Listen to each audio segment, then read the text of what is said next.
Medicine. As we all know that it was scheduled to be held on June 17, 18, 2020 in London, UK as a physical event, but due to this pandemic situation, understanding the security and safety of our participants, we are running this as a webinar. I hope everyone will contribute to make it a successful one.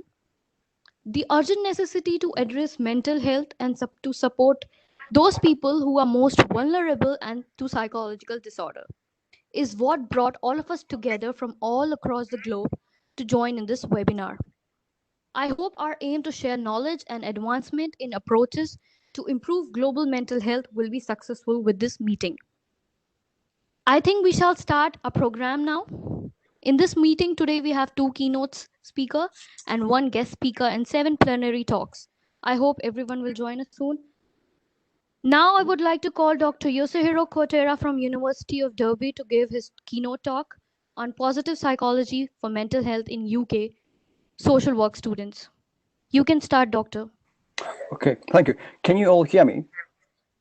Yes. Good, very good. Okay, so I'm going to share my slides to start my presentation. Okay. All right.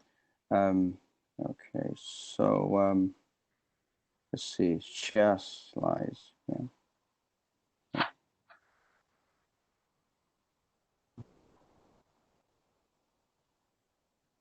Okay, how about now? See my screen? Not yet. Yes, we can see that. Oh, good, good, good. Okay, so the Okay. title and the slides. Yeah, are you okay? Yes, yes. Good. Okay, so I'm gonna put this on full screen mode. You can see.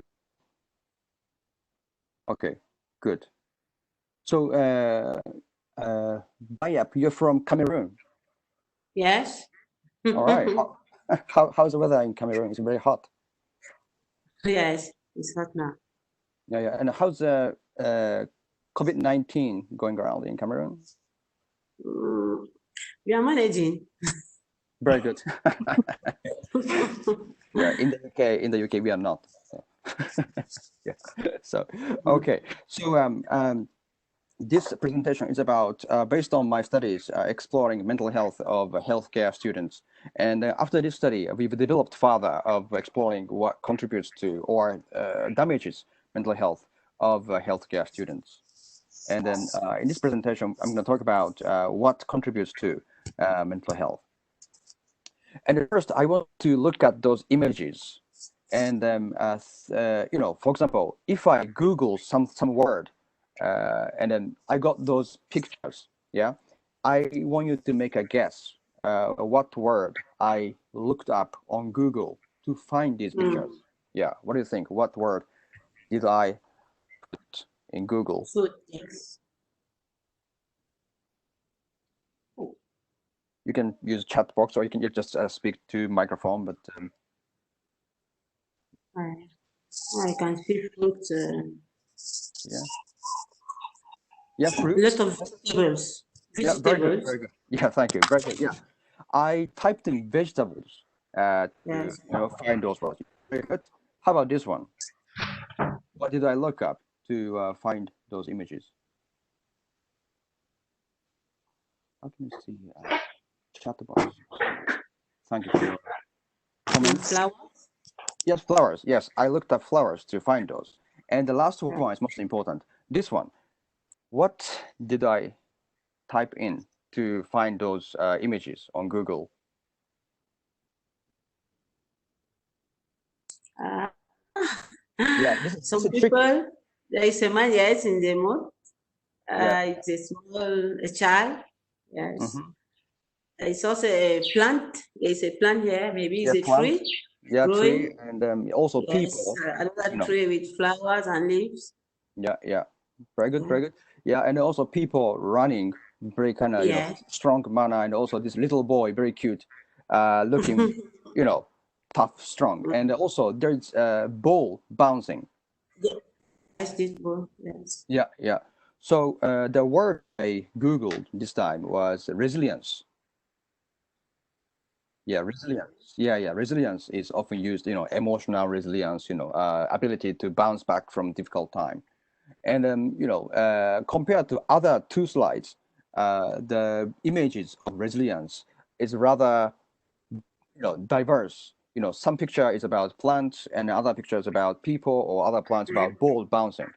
Yeah. So Yes. this somehow tells us, resilience can be taken in many ways, but overall, this kind of ability to bounce back or strength in psychological concept. So resilience is one of the keywords in my findings.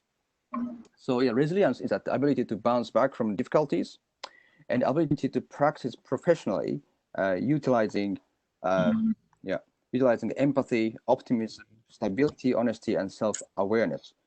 And then now probably in health field and also education field, those caring professions, we often hear emotional resilience, importance of resilience. So in this study, first we thought, let's explore resilience, how that matters to our mental health. And then this is a mental health state of UK students. Quota of UK students have a mental health program. So there are about 2 million students in the UK. So it comes to 500,000 students estimated to have mental health programs. So it's not small; it's big ratio. And then as for social work students, the social work being top 10 popular subjects in the UK, about third of them have depressive episodes. So that's a rather high number of mental distress. And then often social work students are pressured for their practice requirements and also academic requirements, and then they feel mental distress. And 40% of social work students have suicidal thoughts in life. This is also a big number, like almost half of them have suicidal thoughts. That's really big, and that relates to the depressive episode that I showed earlier. So poor mental health by itself is not good, but what's bad about poor mental health? Negative consequences. So what poor mental health relates to? What kind of outcomes? So negative consequences, social work, a high rate of work-related stress, highest rate of work-related stress in the UK. So among UK professions, social work is one of the most stressed professions, and 80% of social workers are emotionally distressed. A majority of social work graduates become social workers. So yeah, when you register for social work programs in the UK, 90% of them become social workers at the end. But within 6 months, 70% of them become social workers. So very high number of students become social workers. Yeah, this is interesting. Later on, we talk about different types of mental distress, but this very narrow pathway, that gives them stress. If you compare with business students who have more wider career options, they have less degree of stress. Yeah, but the business students had higher level of anxiety than social work students. This is very interesting. Like stress, the stressor of mental distress, while anxiety, you don't know what's happening, what's the cause of anxiety. So probably, social work students know their career pathways, but feel pressured of the standard, while business students do not have clear pathway. Therefore, they feel more of anxiety, unknownness. And I forgot to mention that those findings in publications, and the most relevant paper about this is in British Journal of Social Work. It's a good journal in the business social work field. And moving on to our next one, negative consequences is that so mental health, poor mental health relates to a lack of reduced creativity or performance or activity and an academic engagement. Probably this is not hard for you to understand or feel. When you don't feel good mentally, your creativity suffers and also engagement suffers.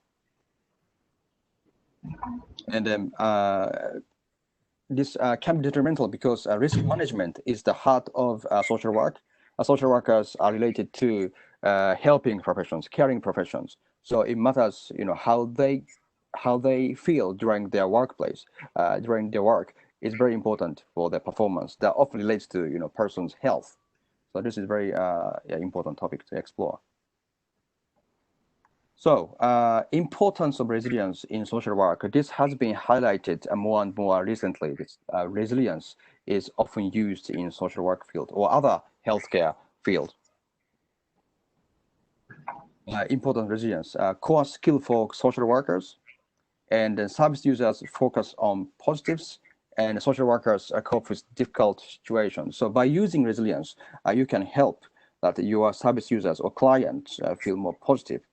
And also for healthcare professionals by themselves, using resilience, they can cope with difficult situations. Resilience is often used in this reframing effect. Yes, I just gave a couple of webinars yesterday and last week about self-care, and we practiced this reframing, and that's very popular among healthcare workers.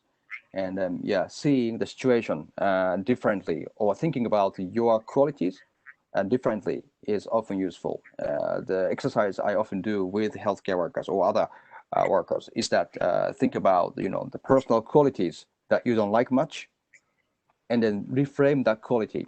Yeah, if you can see it from different perspective, or if you can put that same content in different context, you can feel better about those or understanding of that quality about reframe. So reframing. A good example, my favorite example of reframing is that very popular song, Rudolph the Red-Nosed Reindeer, you hear during Christmas time, the Rudolph the Red-Nosed Reindeer song. Yeah, that's a very good example of reframing.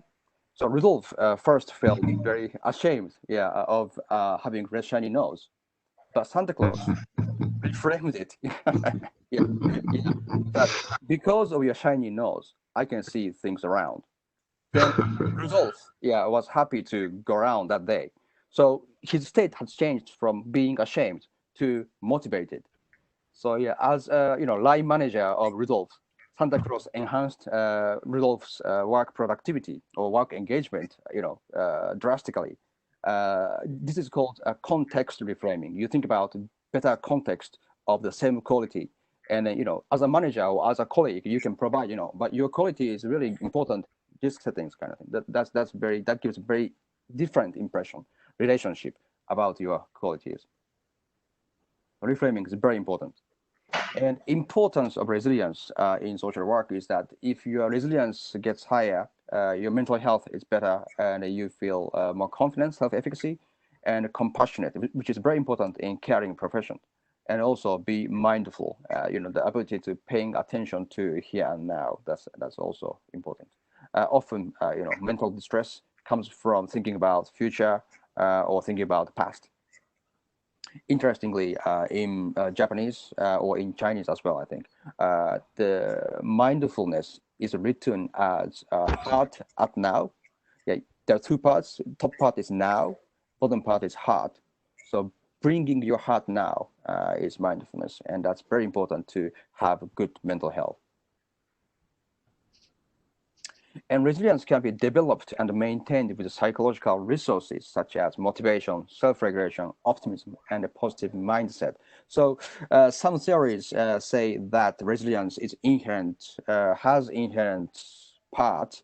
Now it's being discussed whether true or not, but definitely there is an element that can be developed. And that can be developed with psychological resources, motivation, self-regulation, optimism, and positive mindset. So exploring this is useful, that it can be changed, it can be trained. And in this picture, the guy is feeling really ashamed.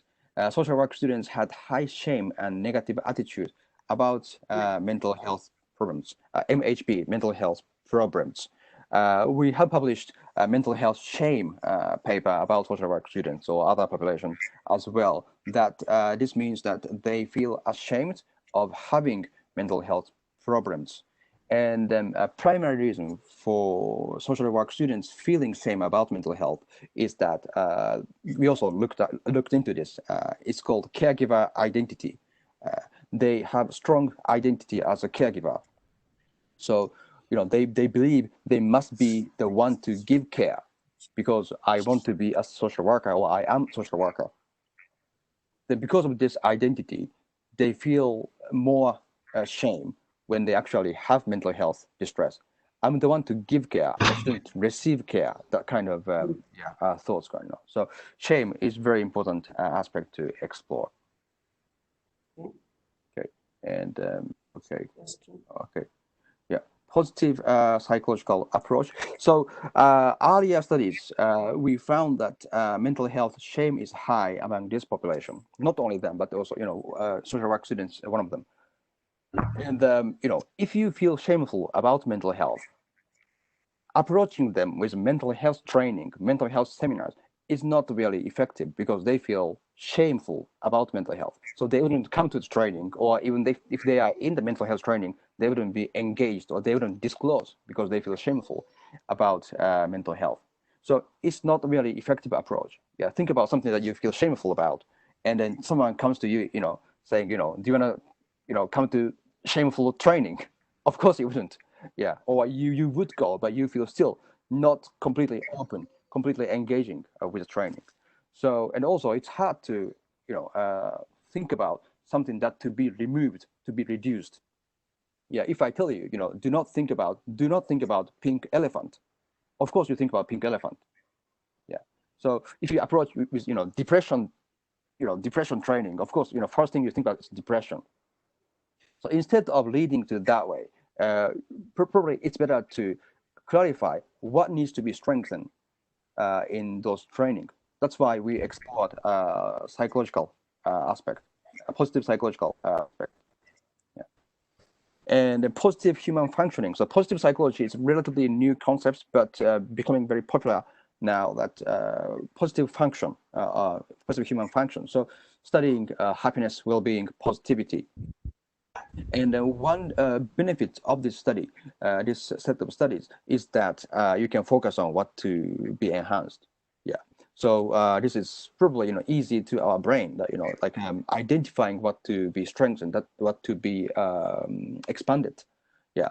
So if I say resilience, okay, let's learn resilience, and there's not much shame about learning resilience.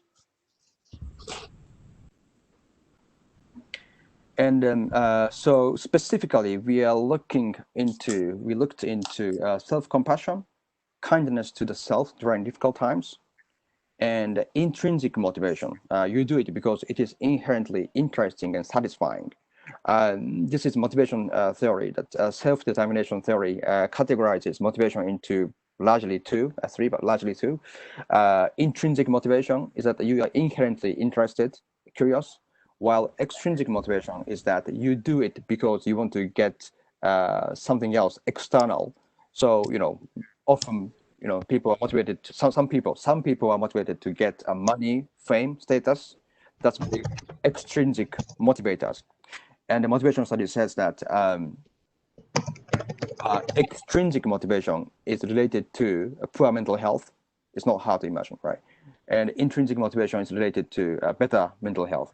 And my study reported that we found that even ethical judgment, make right, ethical judgment suffers if you are extrinsically motivated. Yeah.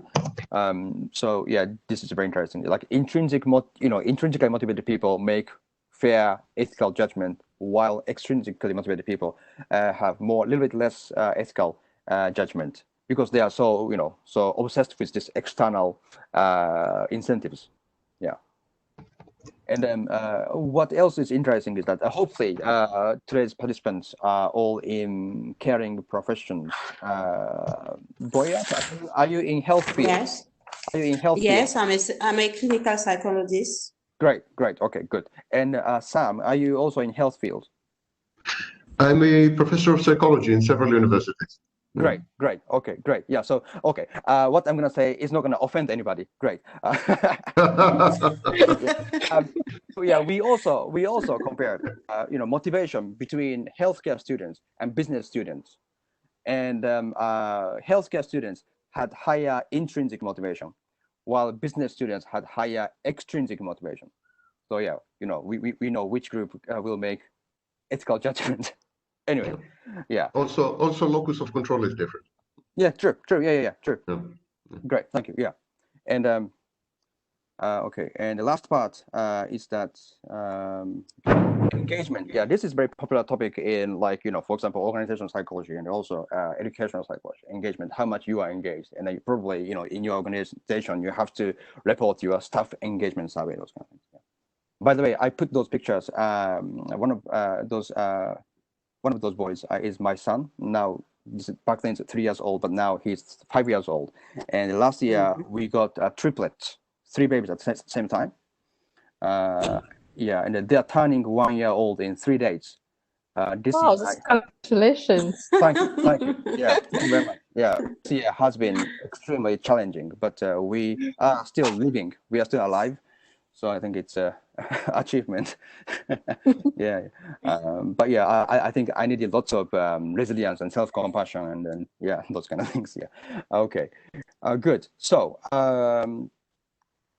so what does this study aim to find out is that the mental health symptoms would be related to resilience. Yeah, these are our hypotheses: self-compassion, motivation, engagement. So we explore relationship and also predictors of mental health symptoms. So we analyzed whether resilience, self-compassion, motivation, engagement will predict a large degree of mental health symptoms. And methods is that this amount of students, and then those 4 students withdrew or didn't complete responses, but we didn't ask for reasons, for ethical reasons, ethical grounds. And they didn't report any complaint or anything. So I think they couldn't finish it in time, or they had to do something else. And mostly female students, this matches with the general population of social workers. And majority undergrad students, and the age range varies. But this, early 30s is also typical social work students demographic, and mostly from UK. This also, it matches with typical UK social work program. And we explore those 5 constructs using those 5 scales. We try to choose short scales to reduce their workload, and these are used. And we analyze for hypothesis 1, H1 is correlation study, and then H2 is regression study. And then what do we find? This is descriptive study, which doesn't say much about only this, but correlation study, correlation analysis, that we found that, as you can see, that mental health symptoms negatively related to resilience and self-compassion and engagement, very strongly. So this means that higher resilience means lower mental health symptoms, mental health problems. So they are at this point in line with literature saying resilience is very important for your mental health, and also self-compassion is very important. Also engagement is very important. So mental health symptoms were negatively associated with resilience, self-compassion, engagement, and the resilience was positively associated with those constructs. And the last part, negatively associated with amotivation. Amotivation means that you have no motivation to study or do anything.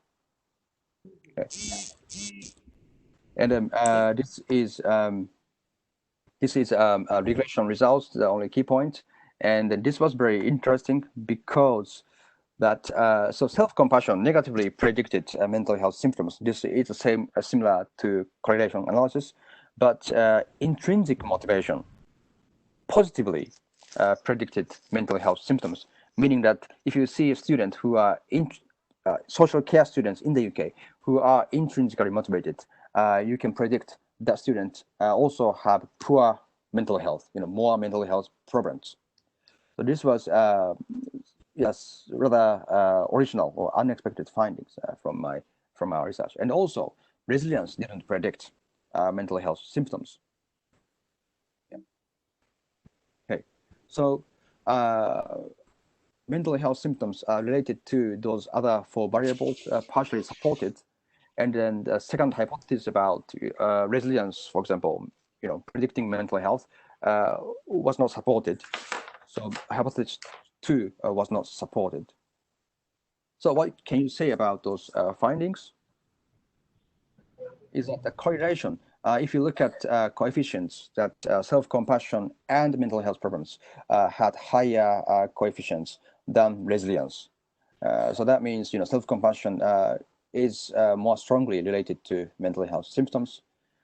And this is important because most of social work students will become social workers and compare themselves against social work standards.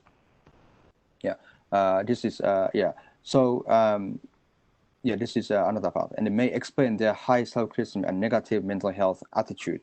Yes, this population in our another study, we found that they are very self-critical, and partly because they consistently have to compare themselves against social work framework, social work standard. So where they pay attention to is that what they lack compared to those standards. Therefore, they may become more self-critical. And this relates to another surprising finding of our results, that intrinsic motivation as positive predictor of mental health symptoms. It may be that passion is backfiring to their mental health. And this may be because their high self-criticism, there's a concept called obsessive passion instead of harmonious passion, that they are passionate indeed. They are passionate about helping others, but because they are at the same time very self-critical, their passion may backfire to their mental health.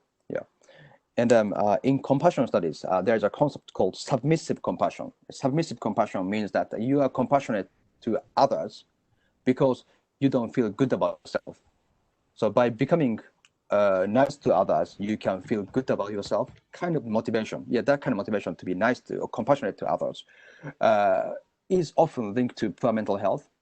So if social work students may be feeling that way, to be compassionate, that can also be related to this dynamics of intrinsic motivation that has been always reported as good for mental health, linked to poor mental health. And importance of self-compassion for mental health of social work students. While resilience was featured in their practice framework, self-compassion was more strongly related.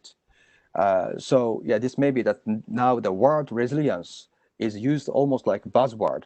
Anywhere you go in education or health settings, they talk about resilience. And literature reports that resilience sometimes is misused as that inherent or black and white quality, whether you have it or not, and if you don't have it, you feel shameful, kind of thing. While resilience can be nurtured, can be developed. So maybe resilience may be overused. And also ecological concept of resilience is also important. That resilience, the word was made by studying children who grew up in difficult environment in Hawaii in 1958 or something, like 1960, that kind of time. And then they found that those who grew up in difficult situations had very fulfilling, very well-being life after that. Then psychologists or scientists developed this concept of resilience. So, but originally, resilience studies looked at whole environment of that individual, rather one specific category. But now, because of resilience being so popular, used at so many different contexts, people may not see holistic view of resilience and only see partially. Then that may be also contributing to this misunderstanding or overuse of resilience. So conclusion is that the resilience as focused in social work, but self-compassion was more strongly associated with mental health symptoms. Self-compassion predicted mental health symptoms, while resilience did not. And self-compassion as key factor influencing mental health. Insights for, this is probably useful for social work curriculum. And self-compassion, self-care needs to be more emphasized. We did additional analysis that it's a path analysis, whether self-compassion will will mediate relationship between resilience and mental health. And as expected, self-compassion completely mediated this dynamics, meaning that people say resilience is good for mental health, but who is doing the job is actually self-compassion is affecting mental health.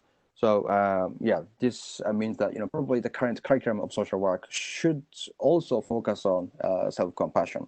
Yeah, and then at my university we are teaching social work students self-compassion, and then it's been very popular. So I think that there's a need for more wider implementation. Okay. That's all for my presentation. Thank you for listening, and questions, we have a bit of time, or questions, comment, or further research points. That was a very good presentation. Maybe if you could provide us the link for the study. Of course. Yeah, of course. And it's all in my ResearchGate page, and also specific one I can give you. Okay. Thank you. Of course. Yeah. Dr. May I- Yoshihiro, for sharing your research. No May I problem. ask a question, or is there time, or Of course, yeah. out of time? You can ask, right? I can ask. I think so. Did you ever come across any studies or in your work regarding correlation between narcissism and Interesting. resilience? Interesting. We haven't specifically looked into those two, but what we have explored is that we explored sex addicts. Yeah, and this we are invited for keynote speak February, and that was very interesting. But so for sex addiction, narcissism, and also attachment are very important. Also, sorry, you were interrupted. Also attachment. Attachment. Mhm. Yeah, maybe I can quickly review that study. It was. Thank you. Yeah. Thank you. Okay, good. Yeah. So there's This narcissism is often linked to fragility and vulnerability. I see. Actually, it's a rigid structure, but very brittle. Okay. And so, theoretically, it should be negatively correlated with resilience. Yeah. It should be. Yeah. That's definitely very interesting. Because you mentioned self-compassion, and it's a thin line. Yes. Anyway. Indeed. Yeah. Very true. Thank you. That's a very good point. My most current study found that resilience and self-compassion very closely linked. It's almost like coefficient of 70, 0.7. Yeah. So as you said. Yeah. Are you expert in narcissism? My work is mainly narcissism. Yes. Yes, I may have seen you somewhere on media. I have a very popular YouTube channel, and I gave lots of interviews, documentaries, and so on. So I talk a lot about narcissism. Yeah. I think I saw you at the, and I found that very interesting. Yeah, thank you. Okay. Good to see you here. Yes, thank you. Mutual. Thank you for your presentation. Interesting. Thank you. Thank you, Shura. I have a That's a very question. great presentation. Thank you. Hi. Hello. Hi. Hi, Tazeen. I'm from India. Hi, Tazeen. Yeah, it is a great presentation. I just have a question. That is, do you think self-compassion is also related to the experiences of the person in their childhood and in the different phases of life? Definitely. Yeah, self-compassion matters to their life experience, and Yes. and then that the sex addict study that I was talking about with Sam earlier, we also explore self-compassion and also childhood trauma. Yeah. And then there's a So- relationship. Yeah, so that could also lead to better resilience, as you were talking about, in their mental well-being. The experiences could be connected to their mental well-being too. Yeah, definitely. Some people feel more, resilient. And then also resilience studies often find that correlation with age. Interestingly.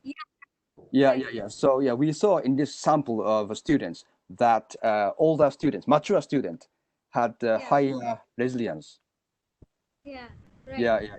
Yeah. It doesn't mean young people don't have resilience, but just trend, right? Yeah. So yeah, but thank you. That's yeah. Go ahead. It was so nice to hear you. Thank you very much. Thank you. I have a question concerning the difference between resilience and coping. Sorry. You didn't talk about coping. You talked just about resilience in your presentation. Yes, can you give me a Resilience and difference between coping. resilience and coping? Coping. Yes, Yeah, because coping. you didn't. Coping, Yes, you didn't talk about coping. Yeah, coping. Yes, yeah, coping. Yeah, is relates to coping definitely. Yeah. Yes. Yeah. It's important concept, and then for people who are more resilient are able to better cope with daily stress. Okay. Yeah, coping is important. Yeah. Thank you. Okay, so I think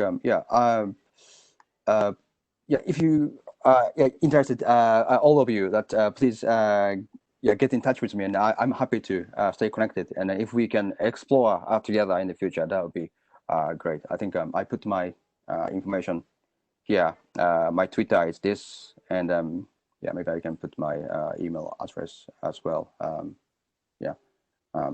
Is it okay to put in chat box that so that we can contact each other? Is that okay? Yeah. Whoever organizes. Great. Okay. I think probably we'll have some roast or something later. Then we can. Yeah. Okay. That's all for my presentation. Thank you for listening, and thank you for very. Thank you. Thank you. Thank you, doctor, for sharing your research. Thank you. Thank you. Okay, now I would like to call our second keynote speaker, Dr. Sam Vaknin from Southern Federal University, to give his valuable speech on habit forming in the time of pandemic. How valuable remains to be seen, but I will do my best. Sure. It's my first time with WebEx. Am I on the screen? Do you all see me? Because I'm looking at a document, and I don't know. I'm not sure if I'm on the screen. I see you. I'm seeing you. Yes, my face is on the screen. Face, yeah. Yes. Yeah, because I'm reading from a document. I'm not seeing you. I'm seeing the document. Okay. So it's my first time with WebEx. Usually I use Zoom. You're not. Yeah. Okay, there's always a first time, I'm developing resilience in this pandemic. Okay, briefly, my name is Sam Vaknin. I'm visiting professor of psychology, actually now professor of psychology in Southern Federal University, Rostov-on-Don in Russia. It's one of the 5 federal universities of Russia. And I'm also a professor of finance and a professor of psychology in the outreach program, CIAPS, outreach program of CIAS, the consortium of universities, Center for International Advanced and Professional Studies. Today, so this self-promotion is finished, and now we get to business. Today, I would like to discuss habit forming and habituation during the pandemic. My presentation would be much less rigorous than. Audible to me. Sorry? I can't hear you, sir. Not audible. You cannot hear me. Why is that? Strange. I can hear you. You can hear me. Yes. I Is there anyone else who cannot hear? Even see you. You should look at your microphone. Can you hear me? I can hear you very well. You can hear me well. Me, I can hear you. I'm also seeing you. You can hear me and see me. Can everyone hear me and see me? Yes, doctor. Yeah. Yes. Yes. Is there anyone who? Sorry. Anyone with a problem? Or can we proceed? Yeah. We can proceed. Okay. So today I would like to discuss habituation and habit forming during the pandemic, and my presentation would be much less rigorous than the previous keynote speaker. I would like to focus a bit on theory rather than experimentation and so on and so forth. Not that I'm underestimating experiments, of course. All our theories are based on experiments. But these are general observations, also from practice, because I'm a practicing counselor. So I have access to clients and patients and so on and so forth. So a few rudimentary observations, not rigorous, not peer-reviewed, not tested, not anything. So in many ways, not science and very anecdotal. But you know, when psychoanalysis started, it was 100% anecdotal. So anecdotes have their value, as we all know. So I would like to start with the concept of comfort object or transitional object. There was a very famous experiment. I can send you later it's in my bibliography in the abstract that I've submitted. But anyhow, there was a famous experiment where students were asked to take a lemon, you know, this small round thing, yellow. So they were asked to take a lemon home and to talk to it and to get used to it. And 3 days later, the lemons were all mixed in a pile, but the students were able to single out their lemon from a pile of identical lemons.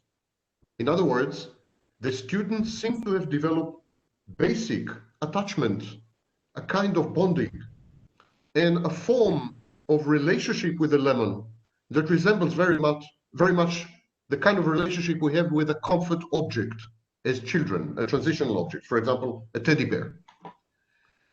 And so this raises very fundamental and deep questions regarding what is love, what is bonding, what is coupling, what is the role of social interactions. Do we simply get used to other human beings, to pets, to objects? Now, why is this important? It is important because the first thing this pandemic has done, it had constricted the world. It had narrowed, it had limited our lives, our ability to interact socially, our ability to go out and observe familiar objects like streets and buildings and landmarks and our corner pub or corner restaurant. We couldn't meet friends and so on and so forth. And what I'm proposing is that we begin to reconceive of these things as comfort objects, the equivalent of a teddy bear when you are 2 years old. Your friends, the neighborhood corner pub, the restaurant across the street, your favorite library, if anyone still frequents libraries. All these things are comforting. They provide a sense of safety and a sense of comfort. And if we borrow a term from attachment theory, they provide safe bases. They're like a safe base. And so the first casualty of the pandemic, I propose, is that we had lost the vast majority of our comfort objects. And therefore, we don't feel safe. We don't feel that we have a base, so we feel unmoored. We feel detached. We feel floating in space. And we don't feel safe. We have lost our sense of safety. Now, if you put the two together, they are the basic, the most fundamental elements of a dissociative process. We have three types of dissociative processes. We have derealization, we have depersonalization, and we have dissociative amnesia. Now, in derealization and depersonalization, people who have described these experiences to us, the only way we could learn, yes, is what's missing is a sense of familiarity, a sense of base, something that holds you aground, that holds you moored, like an anchor for a ship, you know? So a sense of base, a sense of safety, which is the derivative of the sense of familiarity.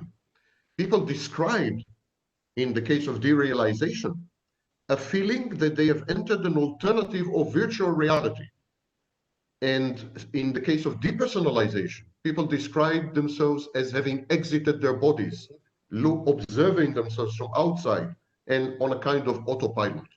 Now, when we lose comfort objects, we have exactly the same reactions. And what I'm proposing is that the pandemic made us lose, forced us to lose the vast majority of our comfort objects, human and inanimate objects in the real sense, and consequently has engendered and generated mass dissociation, collective dissociation, or at the very least, collective dissociative processes. And if you talk to people, many of them describe numerous occasions and numerous incidents of forgetfulness and so on and so forth. And of course, Sigmund Freud was the first to describe in the psychopathology of daily life, the first to describe the linkage between dissociative processes or dissociation and forgetfulness, procrastination, paralysis, action paralysis, and so on and so forth. He described all this. You know, the famous examples, you lose your keys and all this. So the pandemic forced us to dissociate, first of all, because it's horrible. It's a nightmare. And we need to dissociate as a defensive post-traumatic reaction. But we are also dissociating because we don't have anchors. We are suddenly floating in space. All our comfort objects have disappeared. Habit forming in humans seems to be reflexive, seems to be a reflex. We change ourselves and we change our environment in order to attain maximum comfort and well-being. It is the effort that goes into these adaptive processes that forms a habit. It's like the famous sunk cost fallacy. The more we invest, or to borrow a term from psychoanalysis, the more we cathect, the more we have a process of cathexis, the more we invest emotionally in a way of doing things, in a specific object, in a specific location, in a specific person, the more we form a habit. So the habit is intended to prevent us it's an economizing measure.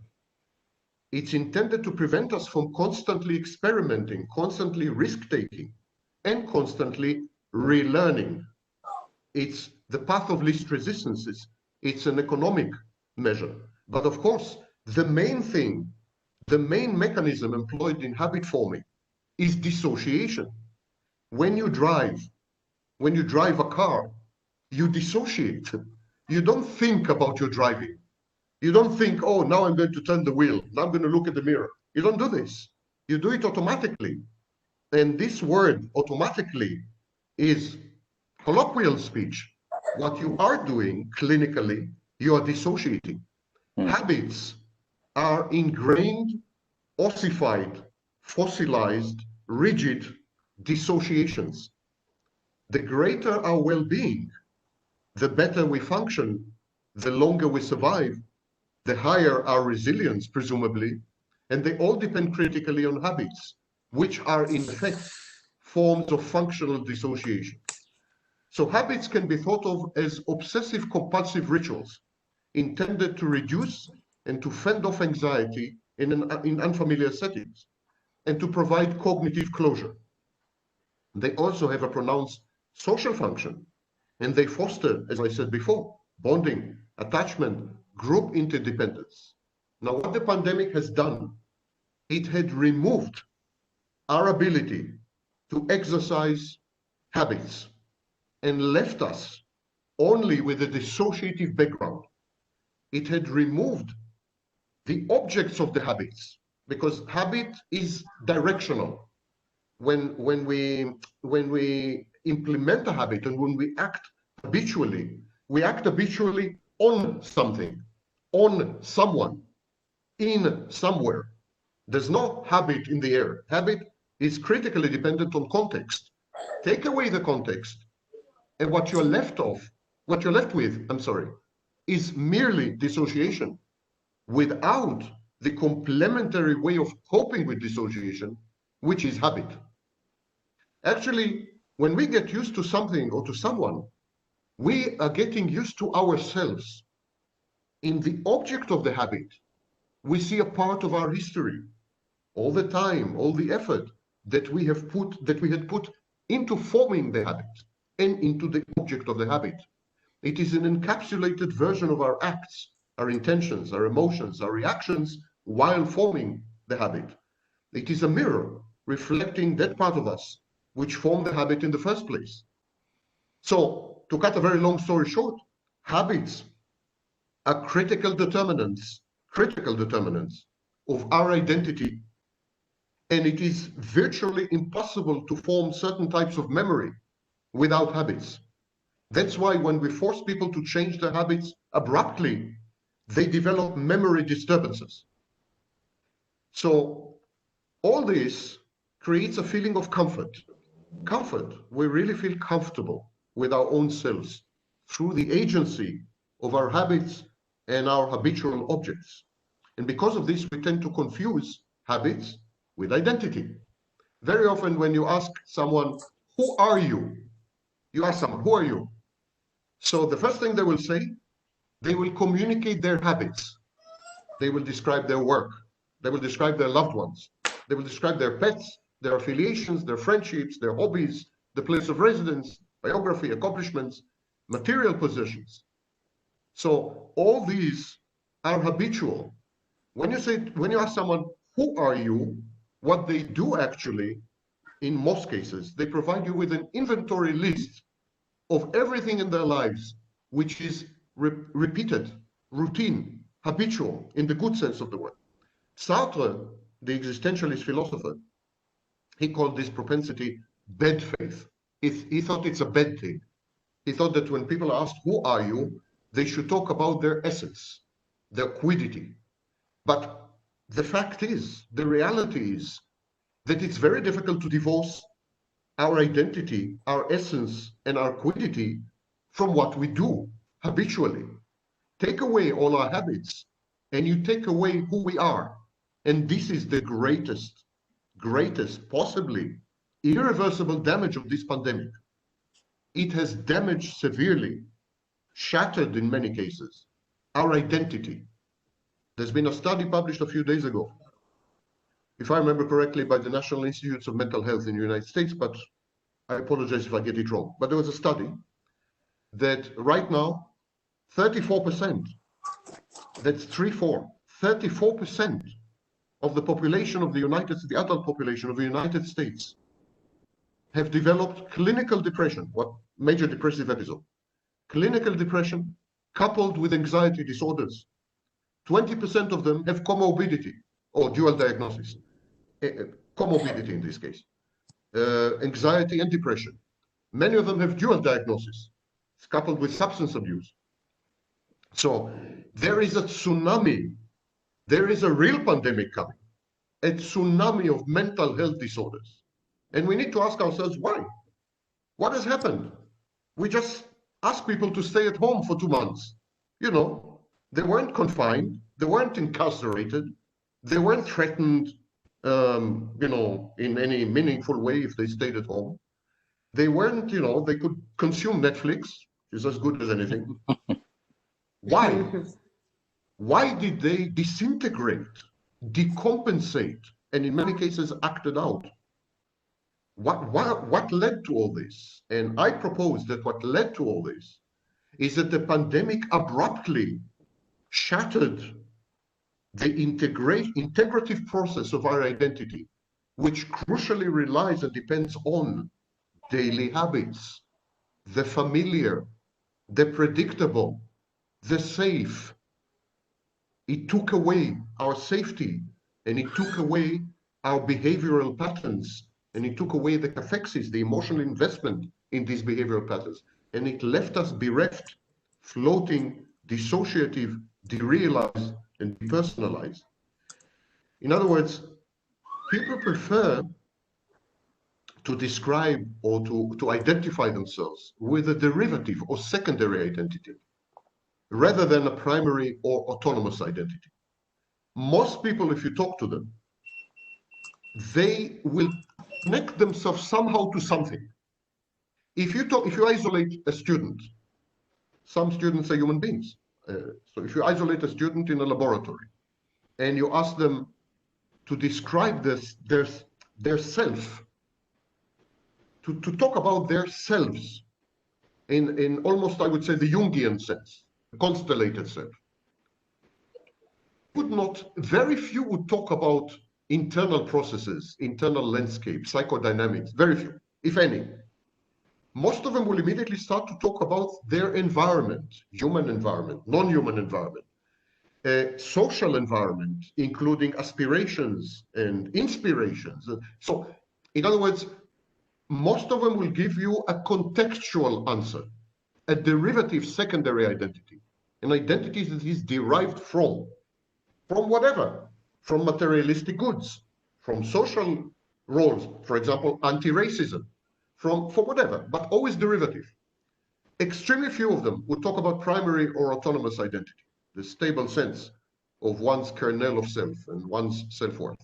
Very few.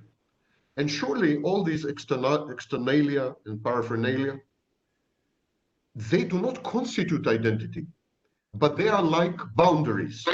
They're the equivalent of boundaries. They demarcate identity. They delineate identity. They tell us where we stop and the world starts. And indeed, we begin to develop habits even when we are a few months old. Ask any breastfeeding mother.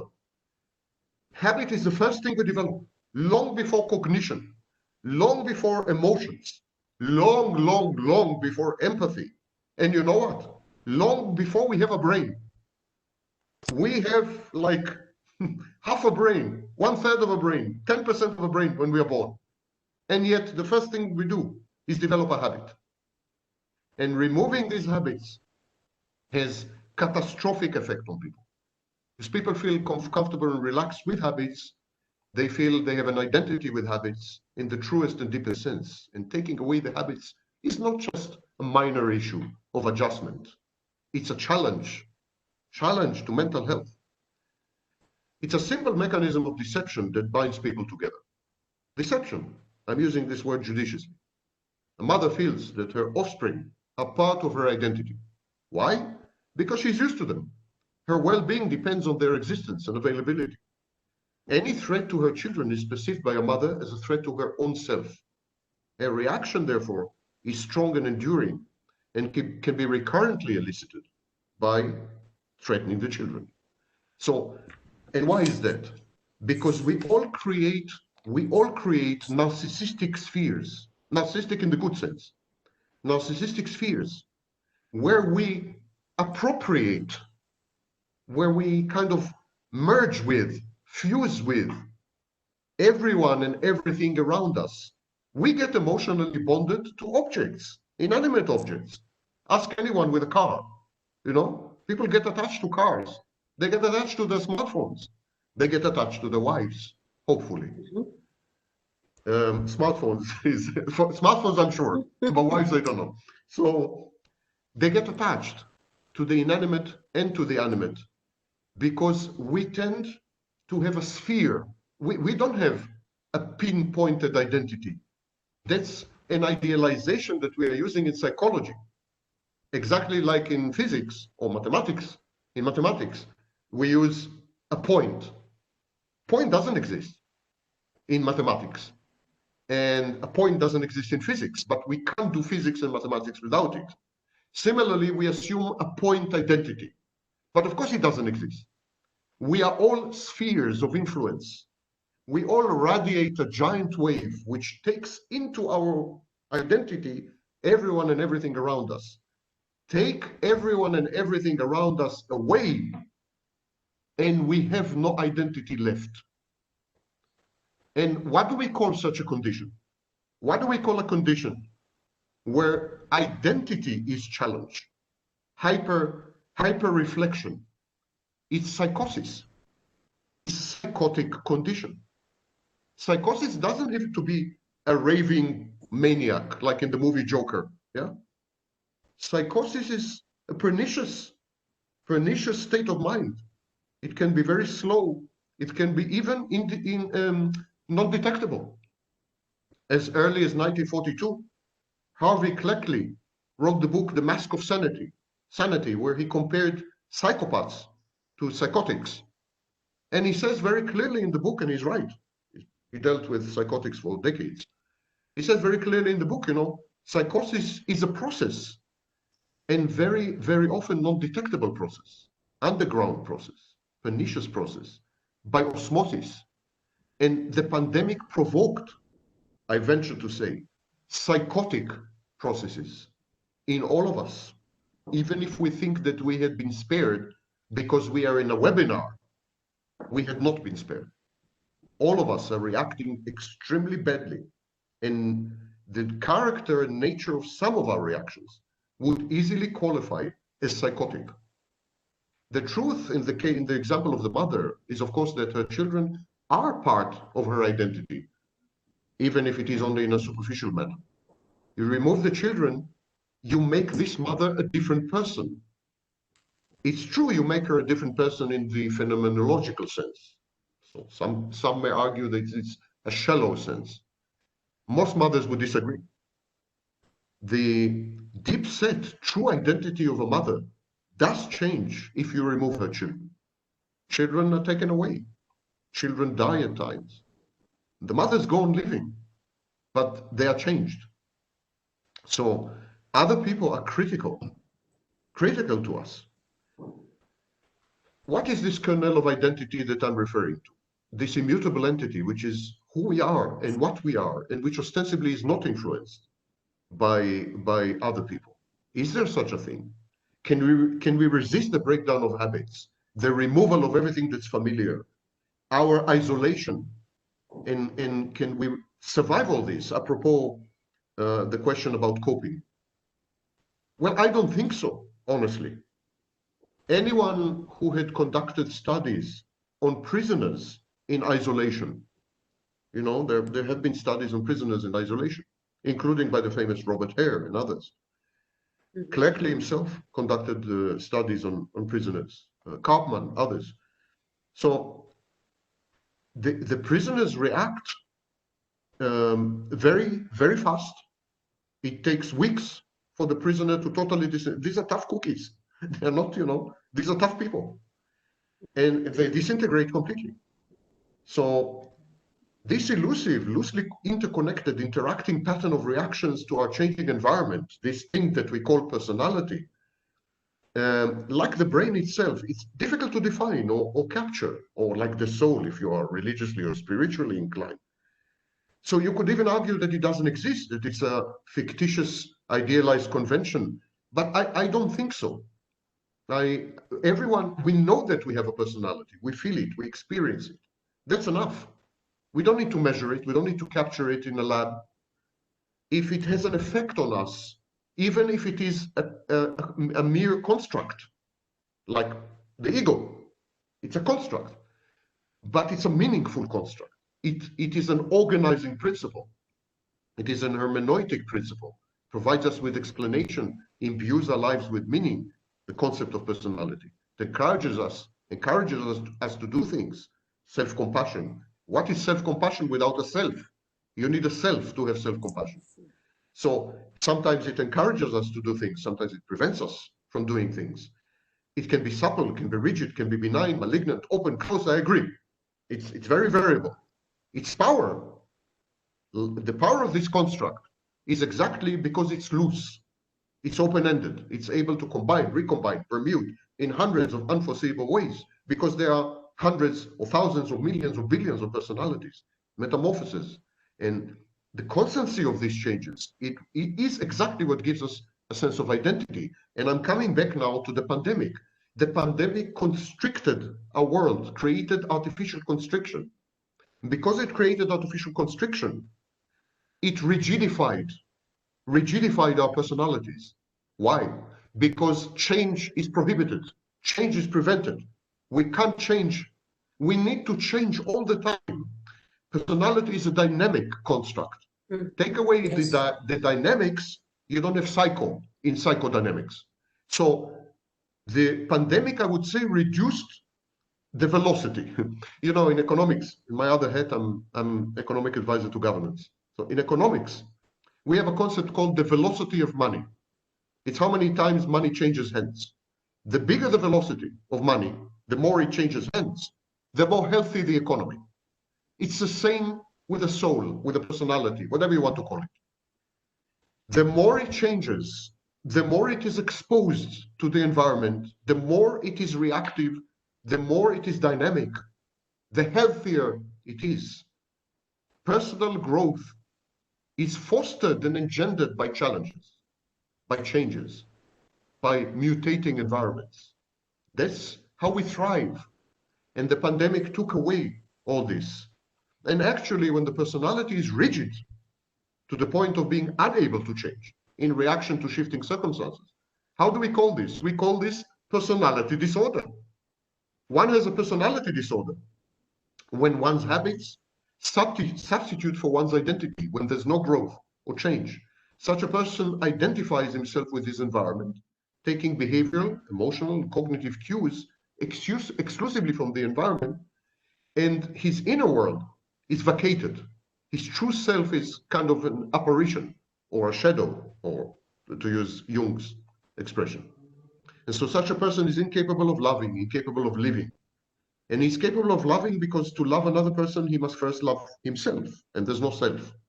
And in the absence of a self, everything is impossible. In the long term, such a person is incapable of living.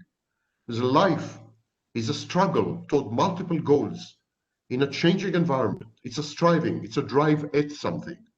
Life is change. He who cannot change cannot live. And this is what the pandemic took from us: the ability to change, the exposure to a mutating, ever transformative protean environment, the objects with which we interact as a safe base, emerging from safety to change, and the familiarity of it all. And so we ended up living in the equivalent of a nightmare from which we cannot wake up.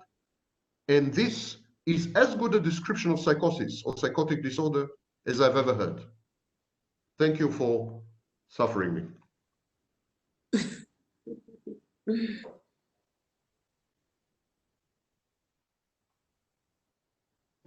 Thank you, Dr. Sam, for sharing your views. Any question, guys?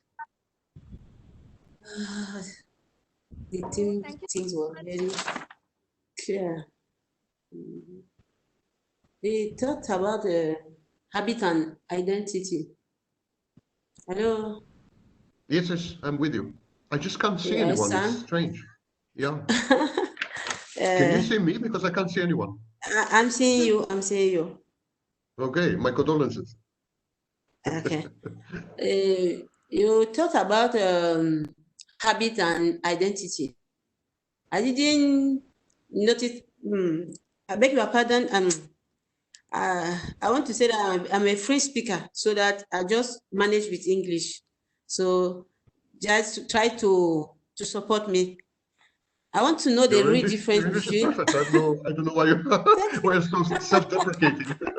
No problem with your English. Thank you. I wanted to know the real difference between habit and identity, because when you give a definition of identity, it seems like it's the same thing, habit and identity. So I want to know where if it's a real difference between the two concepts. Let's start with the basics. There's no identity without memory. If I take away your memory, for example, in Alzheimer's disease, there's no identity. Identity disappears. And there's no memory without habits. If you take someone, there have been such experiments, and you put them in a totally unfamiliar environment. Totally. You know, in some theme parks, you have these rooms, and the rooms are diagonal. So when you enter the room, everything looks very strange. You know, some people look shorter than you, some people look taller than you, some people. So it's unfamiliar. Different. Yes. And the feeling of disorientation is so extreme in such rooms that actually it's very difficult to form a memory. And so what happens is memories crucially rely on some coefficient, some component of familiarity. Okay. You can have like 10% new, 10% change, 10% unfamiliar. And you assimilate it, you absorb it, and you modify your memory. But if 100% is not familiar, you will be so disoriented, you will not be able to form a coherent memory because That's you true. cannot link this memory to previous memories. You need a Okay. chain of memory for identity. This is where habits are very crucial. Because habits Okay. introduce familiarity. Because habits make the world familiar and safe, you can experience some new things and connect them to older previous experiences and create a Yes. chain of memories which all have common denominator. What is this common denominator? You.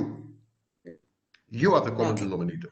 And it is through this constant linking of the chain with a common denominator that is you that you emerge. Yourself emerges from this. That's how babies form the self. Until about 2 years old, the baby doesn't have a self. He begins to have a self when he separates from mommy, when he begins to individuate, he begins to leave mommy. You know, I don't know if you're a mother, but is Yes. your mother? All right. So you know, baby Yes. hugs your leg, then begins to run a few steps, then runs back to you. Why the baby is running back to you to hug your leg? Because you are the safe base. You are the familiar. You are the familiar. The baby goes a few steps into the unfamiliar, but he needs Okay. to come back to you to make the link, to the familiar. By Okay. making this link between you, his mommy, who is familiar, and the unfamiliar world that he is exploring, by making this link, he creates his own self. There is a self born out of this. Now, what the pandemic has done, it took away our mummies. It took away the safety. We don't have anything safe anymore. We cannot meet our friends. We cannot meet our family. We cannot go out to see the familiar objects of everyday life. We cannot go to restaurants. We cannot go to pubs or bars. We cannot do anything. We don't have anything familiar around. And the pandemic itself is not familiar because the virus is new. The novel coronavirus, it's new. And everything is new. Too much new. Too much new. And not enough familiar. And this combination creates effectively such extreme dissociation that I claim, that I propose, that we are entering a psychotic space. The dissociation is so massive that our psychology breaks down, is disintegrating, and we're becoming a bit psychotic. That's what I'm saying. Okay. I hope I answered your question. Yes, thank you very much. Thank you very much. Thank you. Thank you, Professor Sam. It was so wonderful. Thank you. Thank you, Dr. Sam, for sharing your views. Thank you. My pleasure. Thank you for being there. Any more questions? Okay. If you We just provide me have with to have the, a contact. I provided the I think the organizers should share between all of us, if possible, Okay. all our contact details, bibliographies, Yes. and everything. That would be Not to nice. burden, Yes. not to burden the That would be webinar nice. online, you know. Okay. And I would also repeat what I offered to the organizers. I have a YouTube channel with 24 million views, so it's a bit popular. Wow. And I would be delighted to upload the webinar to my YouTube channel if I'm provided with a recording. So I'm making this offer again online to the organizers. Okay. Sure, Dr. Sam Wagner. Thank you. Thank you. And thank you. I apologize. I have a court appearance, so I have to say goodbye. It's been a pleasure. Thank you all. No problem. Thank you, Thank Dr. you. Sam. Thank you. We'll now have a 20 minutes break for refreshments. Okay. We will be back at 11:30 GMT for a guest talk by Dr. Poo Cheng. So see you soon, guys. See you soon. See you. Let's continue with the program. Now I would like to call our guest speaker, Dr. Poo Cheng, to give his speech. Dr. Poo Cheng received his medical degree from Shanghai Medical University, China. He is triple board certified in general psychiatry, community psychiatry, and addiction medicine. He is the inpatient director of Meridian Health Services, and volunteer clinical assistant professor in psychiatry at Indiana University School of Medicine in Muncie. Start, doctor.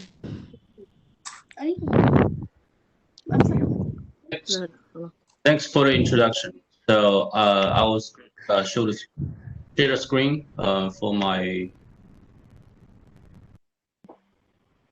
slide first.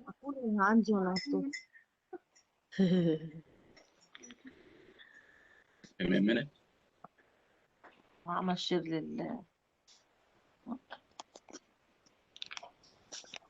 Okay. Will you be able to see the slides? Yeah, doctor. All right, great. Thanks. Hello, everyone. This is Dr. Puchen. I'm a psychiatrist from the United States. And thanks a lot for Psychosomatic conference for giving me this chance to share with you about my experience of providing peer support and crisis intervention to frontline healthcare personnel in both China and the United States during this pandemic. So first, please allow me to briefly introduce myself. I received my psychiatric residency and fellowship training in Case Western at Cleveland, Ohio. I'm currently practicing psychiatry in Indiana as inpatient director for Meridian Health Service. I'm also a volunteer clinical assistant for professor in psychiatry of Indiana University School of Medicine.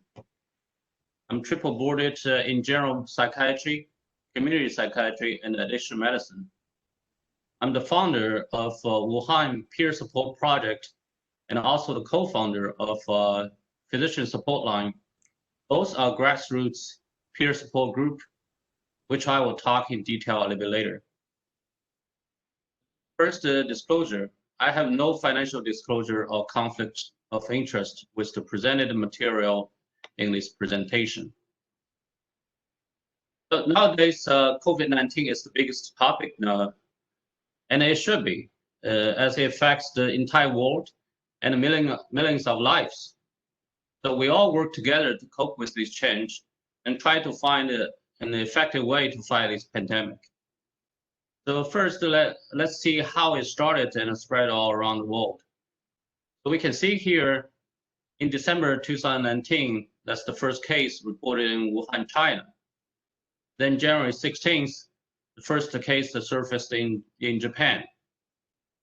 And on January 20th, the first case reported both in South Korea and the United States. And on January 23rd, that's the date of lockdown of Wuhan, the whole city, with about 11 million population. So it was eventually lifted on April 7th, a total 77 days after. So starting in January, you can see the virus quickly spread all around the world. And on March 12th, that's the time WHO announced COVID-19 outbreak as a pandemic. And then the very next day, United States declared a national emergency. So let's take a look of the current data. As of June 15th, per WHO, worldwide, the total confirmed case is almost 8 million, with 130,000 new cases and 435,000 confirmed deaths. The total of 216 countries are involved. And you can see here in the graph below, the region of Americans, that not only the United States, the whole America, North and South America, has the highest number of cases, which is all in orange color. And as of June 15th, the United States has over 2 million confirmed cases and over 100,000 confirmed deaths. That's the top one country in the world. For the United Kingdom, it has about 300,000 confirmed cases and 440,000 confirmed deaths. And it appears trending down right now, which is a good sign. Why no one will argue that COVID is indeed a pandemic. More and more people now realize that it's also a mental health crisis. While focusing on finding the cure for the virus infection, we shall also address the secondary mental crisis, which can be even more damaging in my opinion. As while COVID-19 will affect certain percentage of the population, mental health crisis might affect everyone. And many organizations and professionals already noticed this, such as WHO published an article regarding mental health and the psychosocial considerations during the COVID-19 outbreak.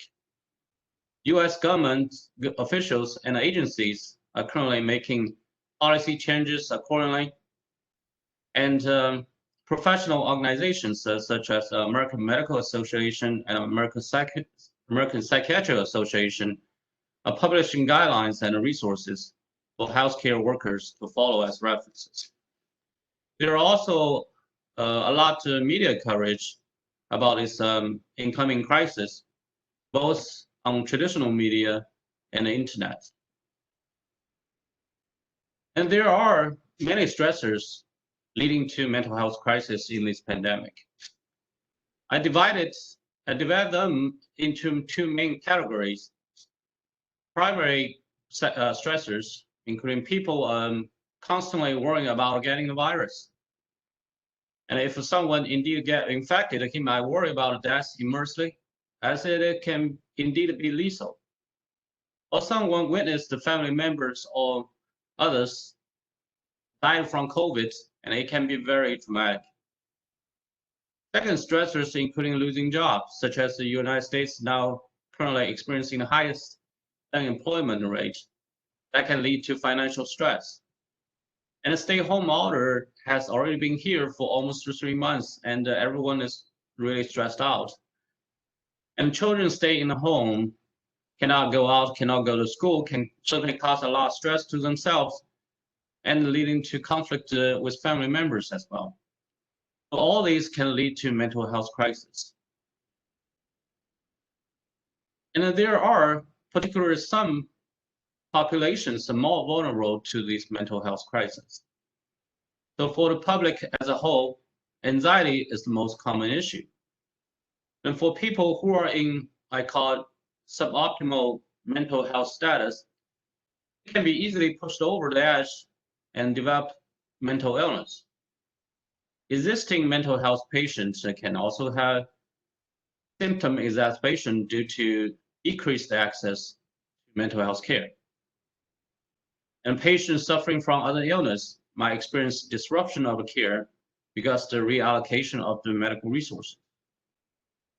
And frontline healthcare personnel constantly facing danger and risk during this pandemic. And certain ethnic groups, as the Black population, disproportionately having more infected cases and deaths, and the Asian population being blamed as quote, quote, spreading the virus. So also other special populations such as homeless, inmates, and detainees, they are also vulnerable as well. So we just talked about healthcare personnel as one of the vulnerable population. And here's why we need to call it, quote, heal the healers. So in the medical training, we are all trained to be tough and independent and handle things on our own, as we are all reluctant to ask for help. We also respect our profession and took oaths to help the patient. So we feel compelled to help patients even we ourselves are scared. And we have high ego. We always want to help, but not willing to be a burden to others. And there is still strong stigma towards mental illness, such as during application for professional license and clinical privilege. It's often mandatory to report a mental issue and treatment. And we already work constantly in a stressful environment, and many already suffering from chronic burnout and other work-related risks, including increased infection risk, facing patient death, so feeling guilty and frustrated about that. And often need to make hard choices when medical resources are really limited. And other external issues, such as bureaucracy, lacking of personal protection, and even furlough or layoff. So here, I want to talk about the two grassroots groups I founded with focus on helping the healthcare personnel. The first one is Top Gun Wuhan Project, which was established on January 24th, 2020. It is an important time point as it's the very next day of the Wuhan lockdown. So this project was already successfully concluded on March 28th, 2020. The project goal is to provide peer support and crisis intervention to frontline healthcare workers in Wuhan, the then epicenter of China. We established an interdisciplinary team of 45 members. All of us are mental health professionals, including psychiatrists, psychologists, social worker, counselor, therapist, and registered nurse. And most of our members are located in North America. And all of us are bilingual, fluent in English and Chinese. We also set several principles during the practice. First, do no harm. As even we don't prescribe medication, but sometimes inappropriate psychological intervention can cause harm too. So our members all have the proper training to do this line of work. Second, confidentiality.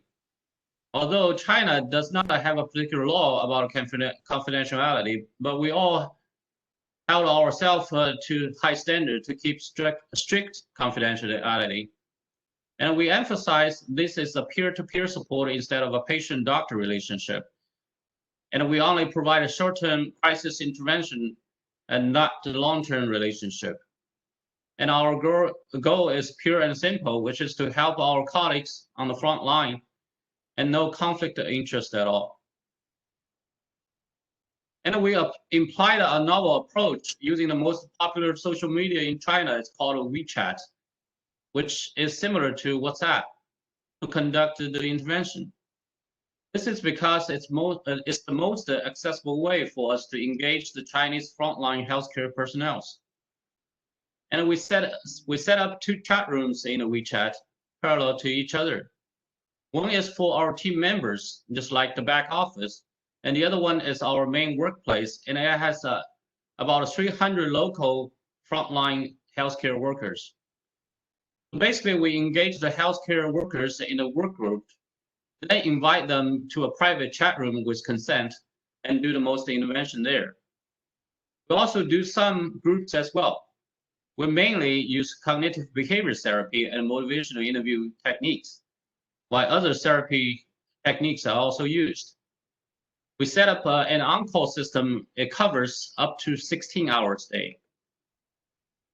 So here's a list of some of the techniques that we used. And among those, the self-disclosure is kind of unusual for us to use in normal working environment.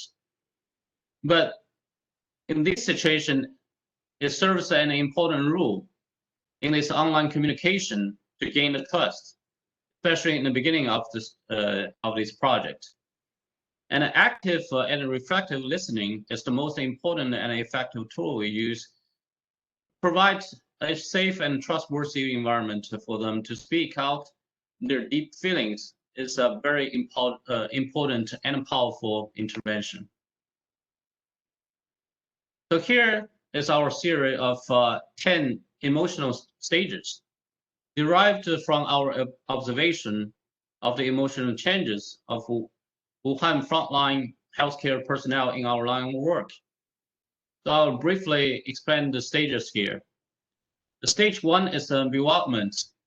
So at the beginning of this pandemic, people are confused by conflicting information from multiple resources, including government.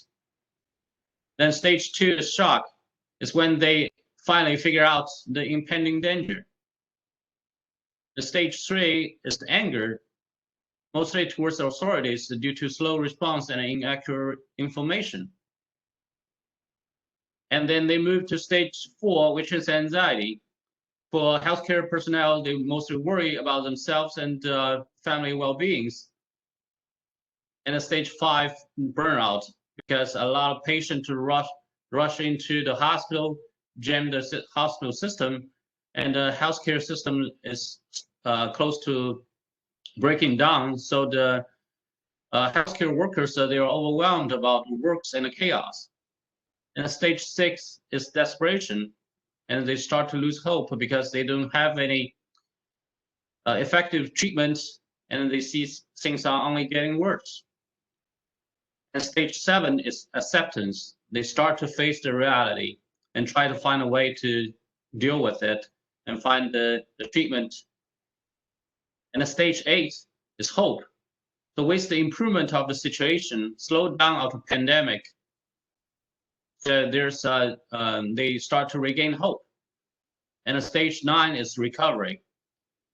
And stage 10 is aftermath, as the possibly chronic mental illness issues start to surface, such as PTSD.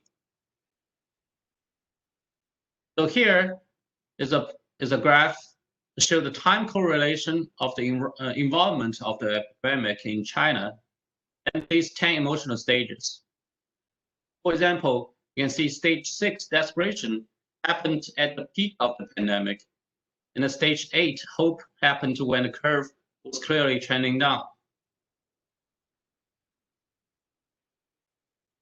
At the end of the project, we did some analysis showing that 58% of the healthcare personnel who had an individual session with us are doctors, while 26% are nurses. Some of the advantages of using social media. So nowadays, almost everyone has a smartphone and using some sort of social media. Therefore, this model is easily adoptable. So the easy access, instant response is very important in this kind of work. And able to keep anonymous can provide them a great sense of security. And especially in this pandemic, it can provide a mental health support while we also keep social distancing and reduce risk of infection. But there's also some disadvantages, such as difficult to engage, especially in the beginning of the beginning phase, which we experienced during this project as well. And there's some concern of confidentiality issues, so that we try to keep them all anonymous to mitigate the risk. And there's also problem of lack of feedback and difficult to collect the data, at least in our project. So we published an article in Community Mental Health Journal as a summary of this work. I put the link there. And here is the list of our team members, 45 of them total, including myself. So now I want to move on, talk about another grassroots project I co-founded, the Physician Support Line, which was influenced by the Wuhan project and established on March 23rd. This is still an ongoing project. We have a 5-person admin team, and we recruited over 700 US psychiatrists as volunteers in this project. It went live on March 30th, which was US National Doctors Day. Again, I want to remind you this table of 10 emotional status, as we found that the US healthcare personnel were experiencing similar stages of emotion changes as Chinese colleagues while facing this pandemic. And for both US and China project, we started intervention at stage 3 and 4, anger and anxiety. We think at stage 1 or 2, it might be too early and people might not have the need. And at stage 5 or 6 to intervene, it might already be too late and the damage is already done. Here is a brief introduction of this ongoing project. Physician Support Line, or PSL, again, this is a grassroots project where all volunteers are not belong to any organization. We're providing a nationwide service serving US-based physicians. Compared to Wuhan project, this is a more traditional hotline system, although our volunteers do use a smartphone app to connect into hotline to provide a service. This is a physician-to-physician service, and our 700 plus volunteers are all licensed psychiatrists. And we provide peer-to-peer support to physicians of all specialties on the front line. And volunteers to sign up on 1 hour shift, and the service time is from 8 a.m. to midnight. And this is our flyer and our hotline number. Physicians from all over the US can call this number during the service time to be connected to one of our volunteer psychiatrists to get service for peer support and crisis intervention, all free, anonymous, and confidential. And this is our leadership team. Dr. Masood is the founder and leader of the team. Dr. Song, Dr. Cotton, Dr. Gonton, and me are the admin team leaders. And this is our website and volunteer portal.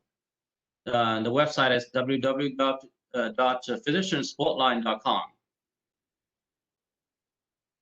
And here are some media coverage and recognitions of our work. Here is the comparison of these two projects. First, both are grassroots projects, and second, both are focused on peer-to-peer support and crisis intervention only, and there's no patient-doctor relationship established. The Top Gun Wuhan project uses an interdisciplinary team model involving psychiatrists, psychologists, therapists, social workers, and nurses, while PSL only recruits psychiatrists. The PSL is relatively a bigger scale project, both for team size and service territory. It is at national level compared to Top Gun, only focused on one city. But Top Gun aims to all frontline healthcare personnel, while PSL only serves physicians. Approaches are also different. Top Gun uses novel methods of social media, which I just mentioned, and providing a more continuous encounter, as the members are all in the chat room for this period of time of almost a little bit over 2 months of time. So we're providing both group and individual intervention in that project, while PSL is more a traditional hotline, while most of the time there are only one-time encounter and individual intervention only. It is not to say which one is better or superior, but it's just serve different purpose, and it can be other models as well.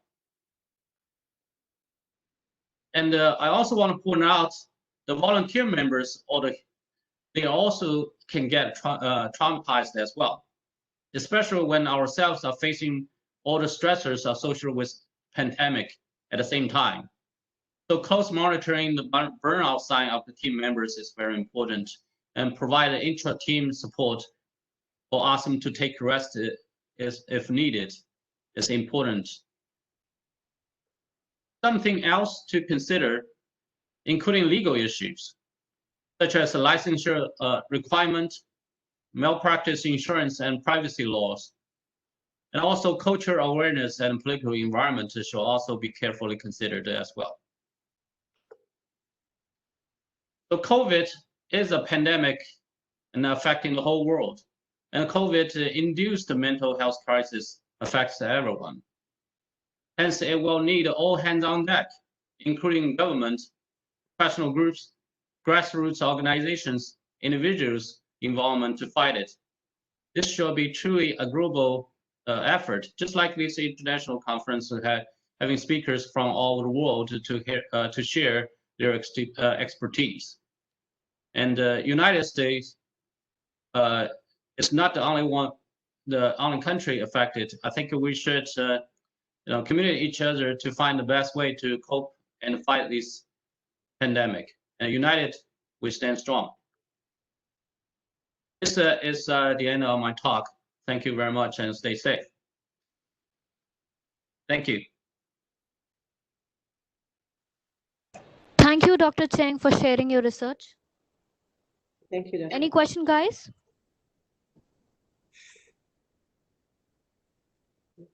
So big.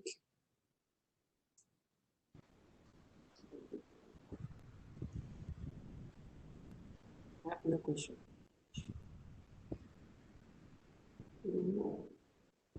You can ask your question here. No, I have no question.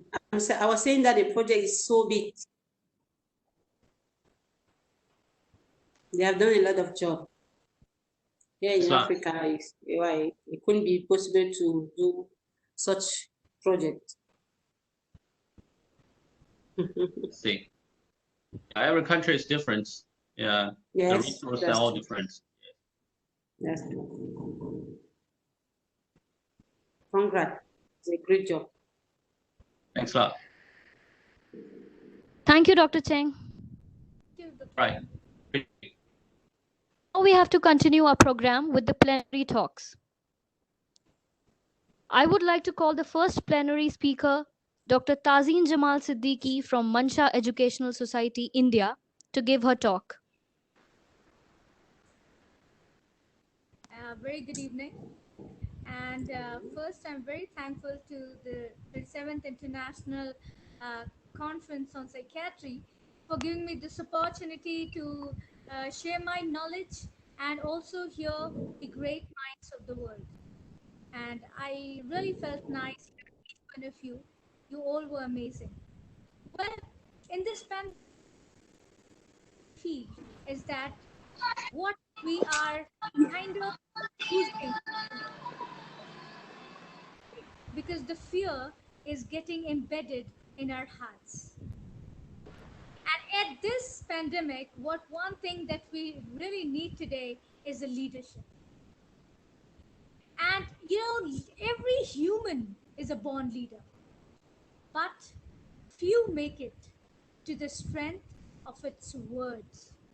As among all the people, only a few realize their true strength to lead themselves and others to the journey of excellence with the true guidance of vision and perseverance to their strength to rise each day to create a better version of themselves. Leadership is not about a good leader or a bad leader. Well, it's about understanding the functioning of the system of heart and mind aligned to decide excellence with love, care, and kindness with firm perseverance to positive outcomes. So, when we talk about leadership, let us now first learn about that when leaders at their childhood, what were the experiences that made them great leaders? Let's talk about Mahatma Gandhi, the great leader. Now, in his childhood, he always believed that we have to lead by example. He always believed that non-violence is the most powerful weapon to bring on excellence and success. And he also believed since childhood that discrimination on the basis of caste, creed, or color or religion was absolutely wrong. There's an incident where his mother gave Gandhiji a few sweets, and he took the sweets in his hand and ran to his friend Uka and said, Uka, see what I've bought for you. But Uka suddenly went few steps back and stopped Gandhiji, saying, no, please don't come near me. I am an untouchable. I am a person from a lower caste. And Gandhiji was so surprised and shocked, and he immediately said, we are no different. We are the same. And when he went to his house, his mother asked him to take a bath because he touched Yuka. But Gandhiji said, no, we are no different. We are the same.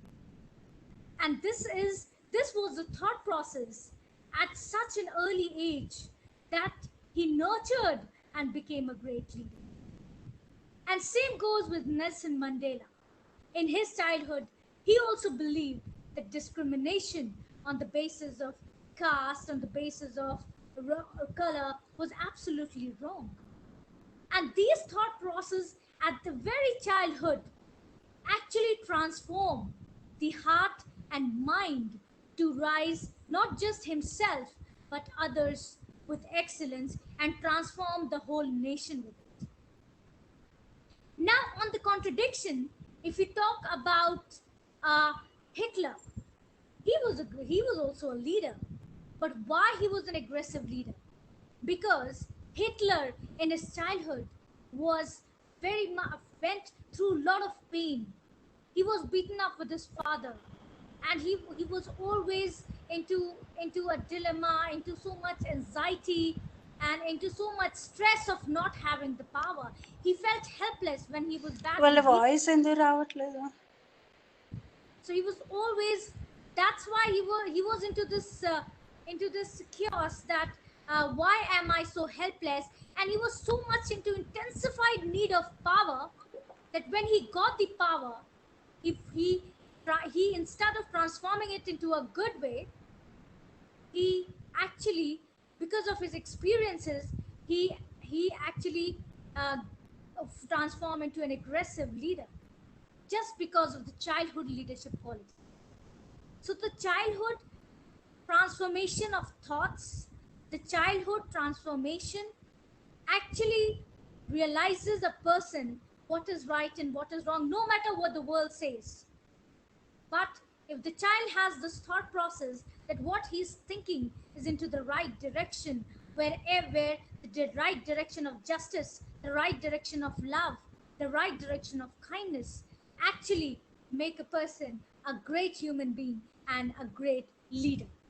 Now, how does that connect to the Nonagon leadership? I believe that leadership starts when you start realizing with your heart that whatever I'm going to do is not just for myself, it's for each person around me and also in the nation. And that's what is leadership about. When you achieve yourself, it's a success. But when you help each and every person achieve, that is an achievement. And that's what is leadership all about. So there are 9 qualities that makes an amazing leader, which is called Nodigan Leadership Grid. And I recently got this published. Nonagon leadership has 9 amazing qualities of leadership. Number 1 is timing. Number 2 is contingency. Number 3 is decision making. Number 4, positional intelligences. Number 5, locus of self-control.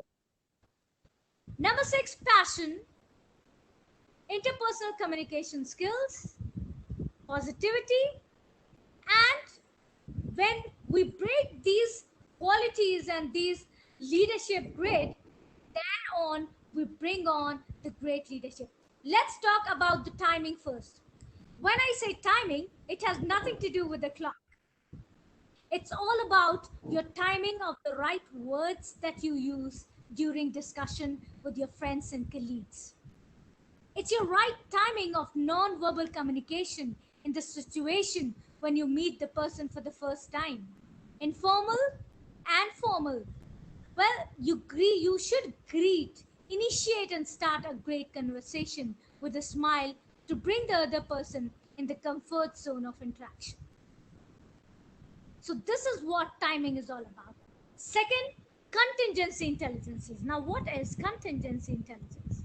Well, and this contingency intelligence is very much required in this pandemic. A leader must have the situational intelligences to deal with any situation coming their way in the surprise, wrapped with complexities, and as a leader, third person, observing it very closely at every end, and by considering the situation in the viewpoint of the parties at both ends, and situational outcome of your decision must bring a positive outcome. So in an emergency, your decisions should help the organization from getting into any loss, keeping in view that emotional casualties can be well handled to recover hearts, to maintain the trust of togetherness and stay calm. So, a contingency leader should know how to handle the emotional casualties. And that's what is happening right now, that the first casualty of this pandemic of COVID-19 is an emotional casualty. Even the doctors are going through the same, the patients are going through the same. So when you have this contingency intelligence, you're able to manage all this in a better way. Then the next comes is positional intelligence. A leader must possess the intelligence of appointing people at the right time and identifying their expertise areas and positioning them to their expertise area to raise the organization with excellence and utilizing their expertise in the most effective way. Because that must be aligned to the objective of the organization and its vision. Well, positional intelligence is the most important factor for organizational growth. What happens is that sometimes we are unable to identify the real expertise area of the person.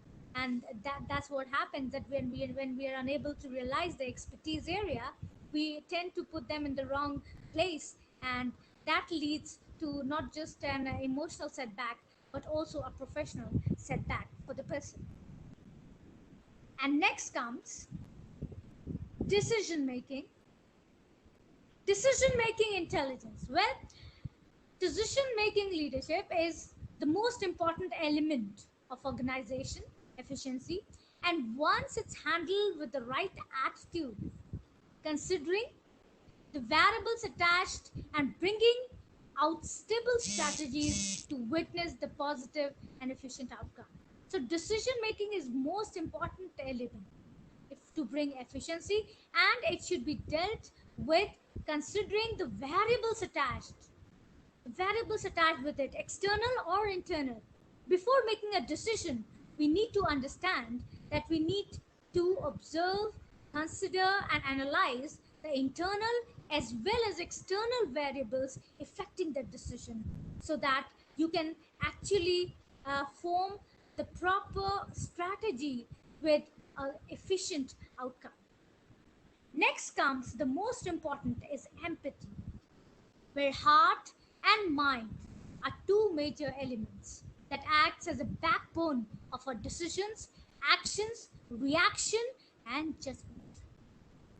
When your heart encourages kindness and love towards everyone, that comes the major end of the threat that can hurt the team spirit of love and togetherness. It almost ends that threat of love, of not being into love and togetherness, because empathy is something where you actually care for others, you actually try your best to help others when they are in immense need. And this is the best quality of a leader, and that's what it transform not just the whole society, the community, or the state, but the whole world. Next comes locus of self-control. When we interact in the organization, there are internal and external variables that affect the functioning of organization and people. And to have control over these variables, we need to have the major control over the variables within our heart and mind. Once we settle and align our thoughts in the right direction, we control all the conditions. So we need to actually first analyze our heart and mind, channelize our heart and mind, and align it to the vision and our objective that is going to lead to the efficiency of the organization, city, state, or the world. So locus of self-control is that we need to understand our strength, our weaknesses, and likewise align it to our vision, to our objective, and to our passion. So self-locus of control plays a very important role in the excellent leadership. Next comes the interpersonal skills, which is, of course, the most important one, where we learn to interact with each other. And positivity, in communication is very important. So the efficiency of communication is directly linked with your thought process that is being guided by your heart, when we align our thoughts to words, our communication improves efficiently, internally and externally. Verbal and non-verbal communication both play an important role to connect and build relationship, as it's the way we interact with people that represent our heart and mind to the other person that makes your communication pleasant. Like if I say what is your name, or if I ask may I know your name please, is the art of communication that we actually need to inculcate in our personalities, in ourselves, so that we can have a better version of not just ourselves but also have others happy and ready to learn from you at every stage of life. Next is positivity. Positivity is not just confined about thinking good all the time. Okay, it's basically about understanding situation at both ends of the people. Once we start understanding the reaction and judgment of other person in regard with his situation, experiences and his problems, our attitude towards everything happening with and around that person changes amazingly. Once we start analyzing the situation as a third person, considering each aspect of the situation, we understand every problem in an appropriate way, which results into immediate solutions of each problem occurring and brings an end to negativity. So once we see the problem as a third person and analyze ourselves by understanding the point of the other person at the other end and ourselves, and understanding that person's reaction to his experiences, to what he has gone through, or whether he has some problem, then it will give a different approach to our attitude, a different approach to our reactions, and a different approach to our judgment. So this is what positivity is all about. Next is the passion. Yes, to excel in any department of life, first we need to love that particular thing, thought, and vision intensely to give your best. When you start loving what you want to do in life, then you start rising with excellence, and this defines your passion. The main ingredients of the passion are sincerity, honesty, love, and dedication. So these 9 pillars of leadership actually helps a person to become a great leader, and also helps a person to handle each situation, and it's all integrated.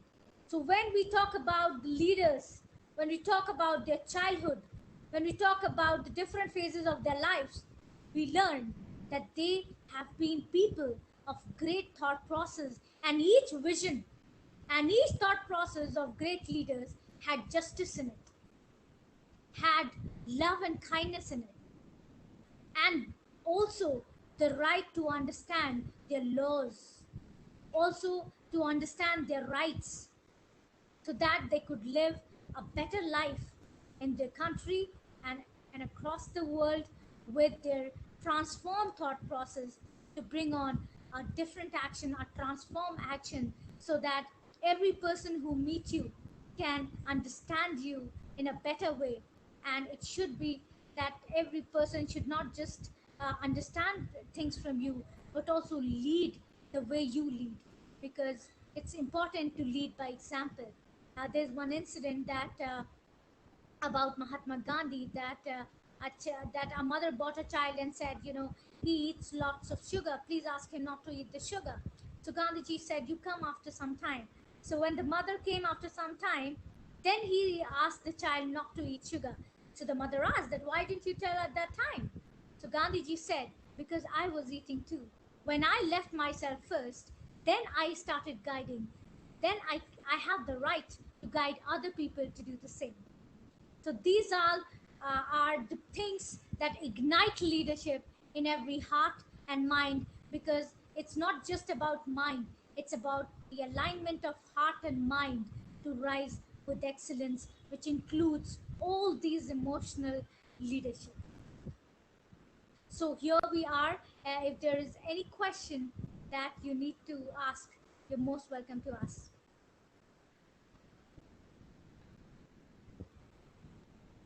Are there any questions, my friends? No, very good presentation. Thank you very much. Thank you, Dr. Tazeen. Any question, guys? No. It was truly a blessed day for me interacting with such amazing minds like you all. Thank you very much. Thank you, Doctor. Thank you. Thank you. Now I would like to call Dr. Rama Sundari Nag from Osmania University, India, to give her talk. Hello. Hello, everybody. Hello. I'm Mrs. Ramasundari. Thank you for giving me this opportunity to share my research with you all. I'll connect to my optimized video. 1 second, please.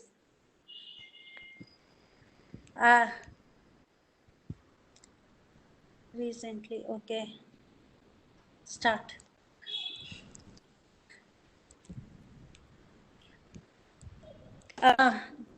Hello. Hello.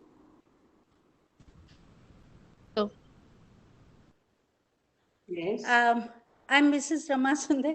My research is about enhancing the emotional competencies among adolescents through intervention, and to see the effect of these enhanced emotional competencies on the self-efficacy and resilience of the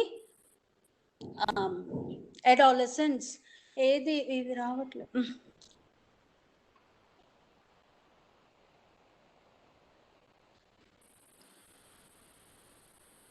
PowerPoint ఇది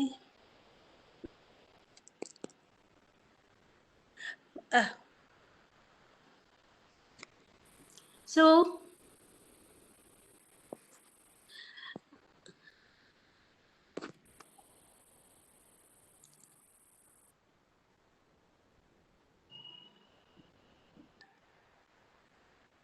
Hello, Doctor. can you hear me, please? Yes, we can hear you. Yes. You can share your My screen. voice is can you hear me? Yes, we Yes. can hear you. Yes, this is my first time in webinar. Please be tolerate a little, please. My my research is about enhancing the emotional competencies. So the emotional competencies are the emotional skills or abilities like awareness of emotional self emotions, understanding the causes, consequences of emotional expression, managing emotions, and understanding the influence of emotional expressions. And these are some of the emotional competence skills. The emotionally competent individual can deal with any situation, showing these abilities, and they have more greater potential to acquire strategies for regulation of negative emotions and develop positive. Emotions can give a meaning to our brain. As per the meaning, it creates the information. The information takes one of the two parallel paths involved in the brain. When a fearful object appears attended, the brain takes directly to the amygdala, the fastest route to react immediately. The second long path goes to the visual cortex when it is categorized as snake with the connected memories, and then an emotional and cognitively apprised message is sent to the amygdala. Emotional competencies create a balance between emotions and cognition and become aware of the emotional experience and connects the cognition, so that the brain takes the second path to the path to the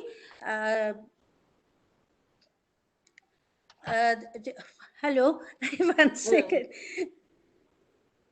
అది తిప్పవట్లేదు. Hello, doctor. One You second, can share ma'am. your screen. Yeah. Yeah.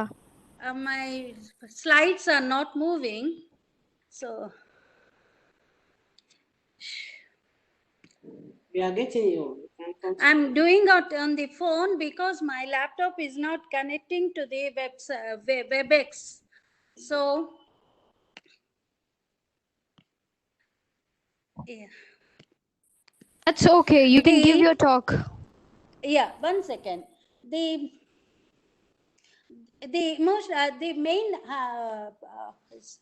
the hypothesis of my study is to see the relation, whether there is a positive relation between the positive relation between the emotional competencies and the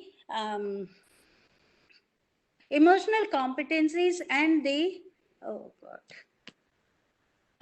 resilience and self-efficacy. And the second hypothesis is, my slides are not moving.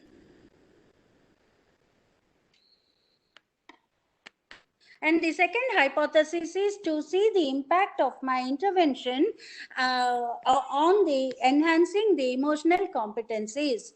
And the third hypothesis is to see the impact of the enhanced emotional competencies on the efficacy, self-efficacy and resilience of the adolescents.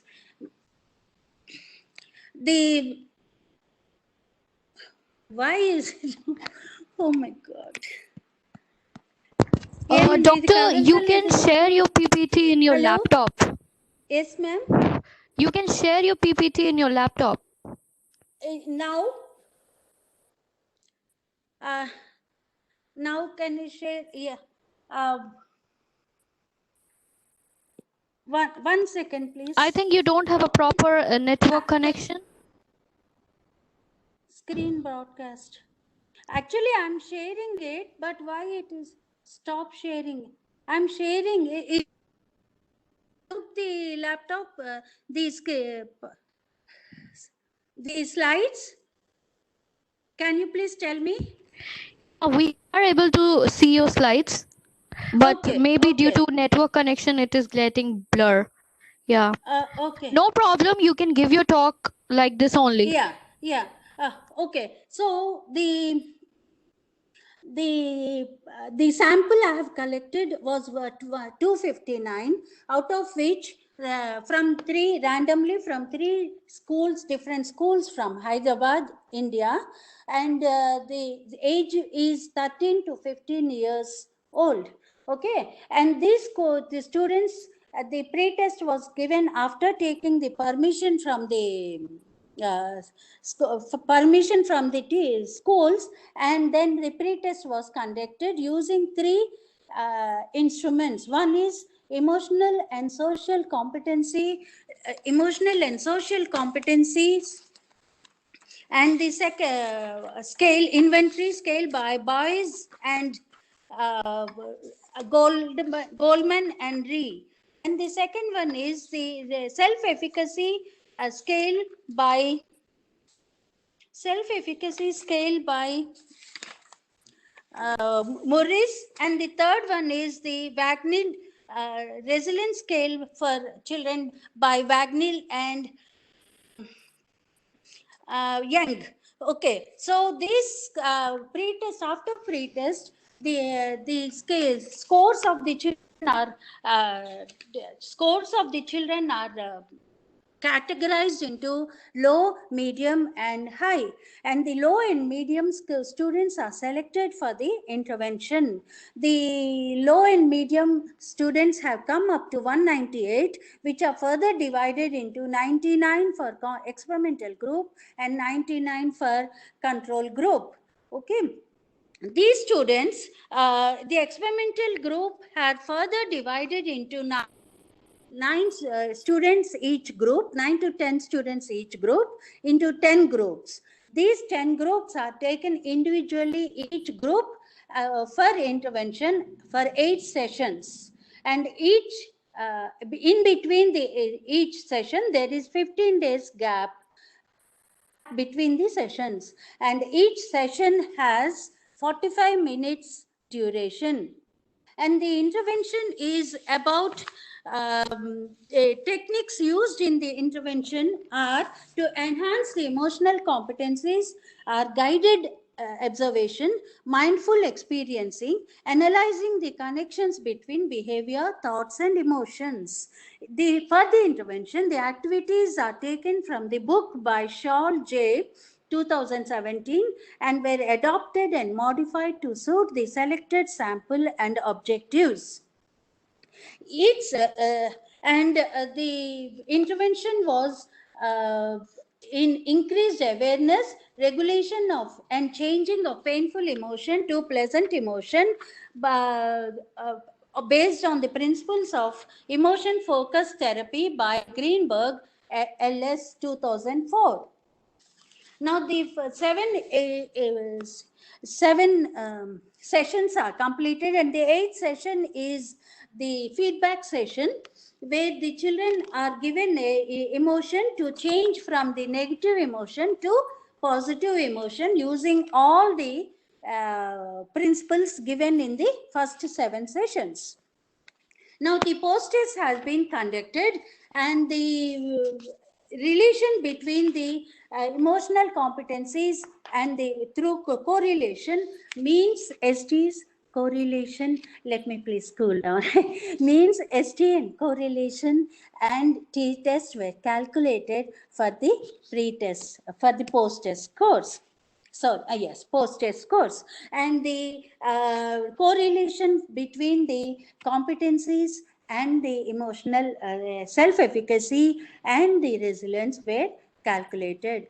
The academic self-efficacy has 3 components: the academic self-efficacy, the social self-efficacy, and the emotional self-efficacy. The academic self-efficacy and social self-efficacy are and emotional self-efficacy, all the emotional competencies are positively correlated. But in the resilience is also positively correlated. I will send all the slides through email to your sir. Okay. So now coming to the second session, these results have been discussed in the 3 sections. The first section was the correlation table, and the second section was the t-test means and SD and t-test for the pre and post-test scores of the students. In the 4 clusters or domains of emotional competencies, of emotional intelligence, the emotional self-awareness is the competency in the self-awareness cluster, which has 18.72 as the mean. All the competencies, 12 competencies in the 4 clusters are very significantly, highly significantly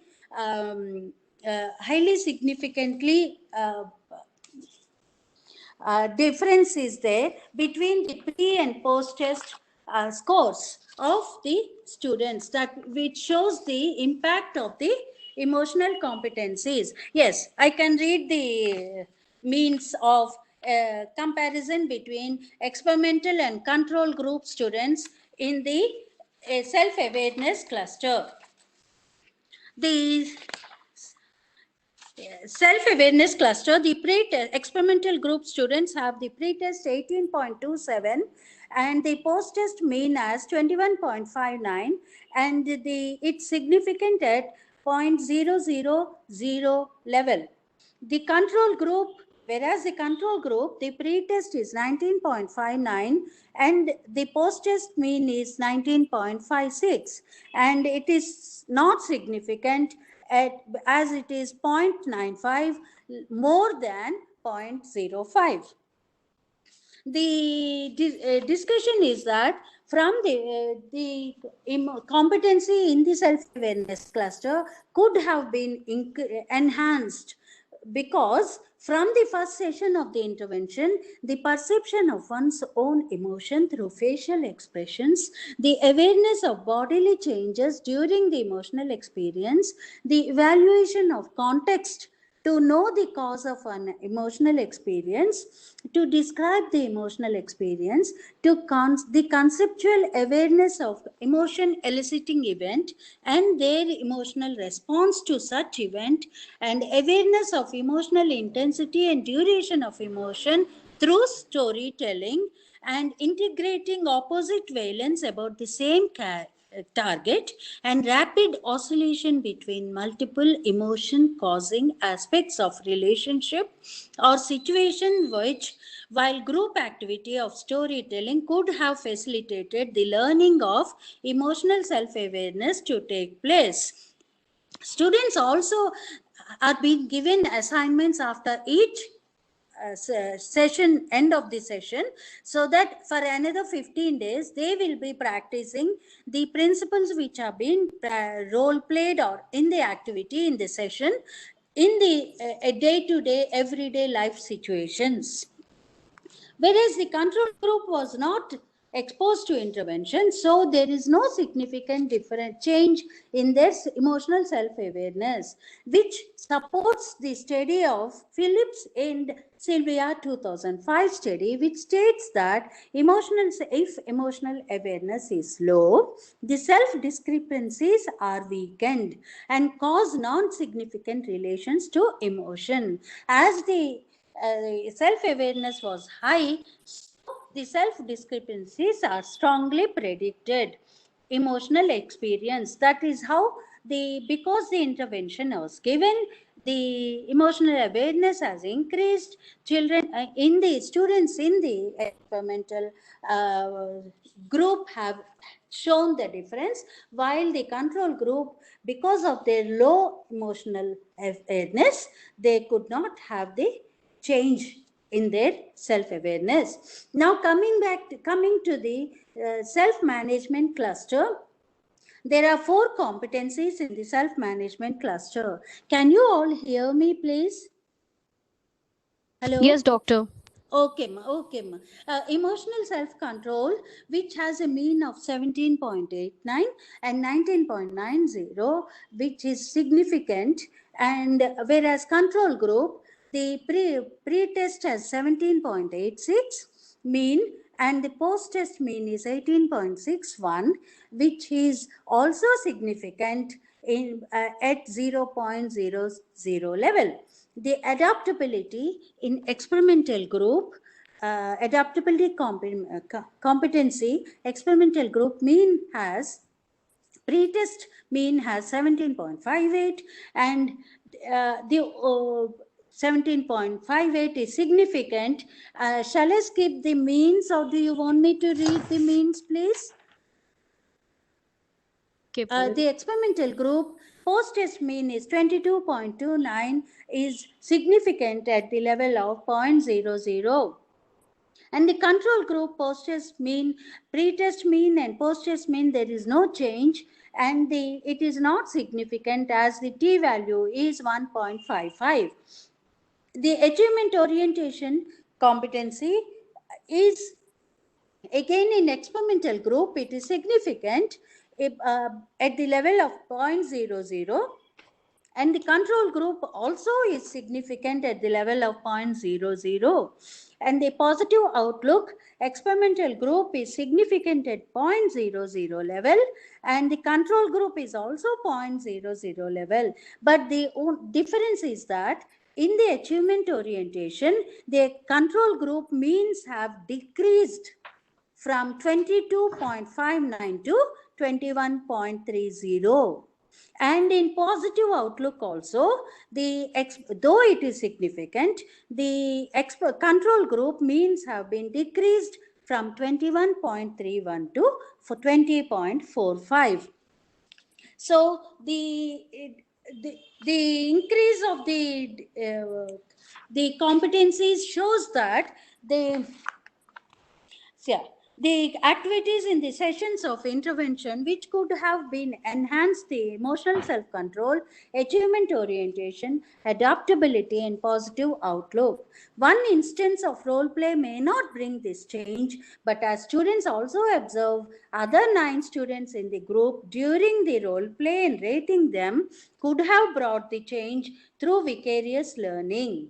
Each session, students from every group would receive assignment sheets, and because of the practice could have brought the enhancement in their competencies. Whereas in the control group, adaptability has not changed, but emotional self-efficacy, emotional self-control has significant change from pre to post.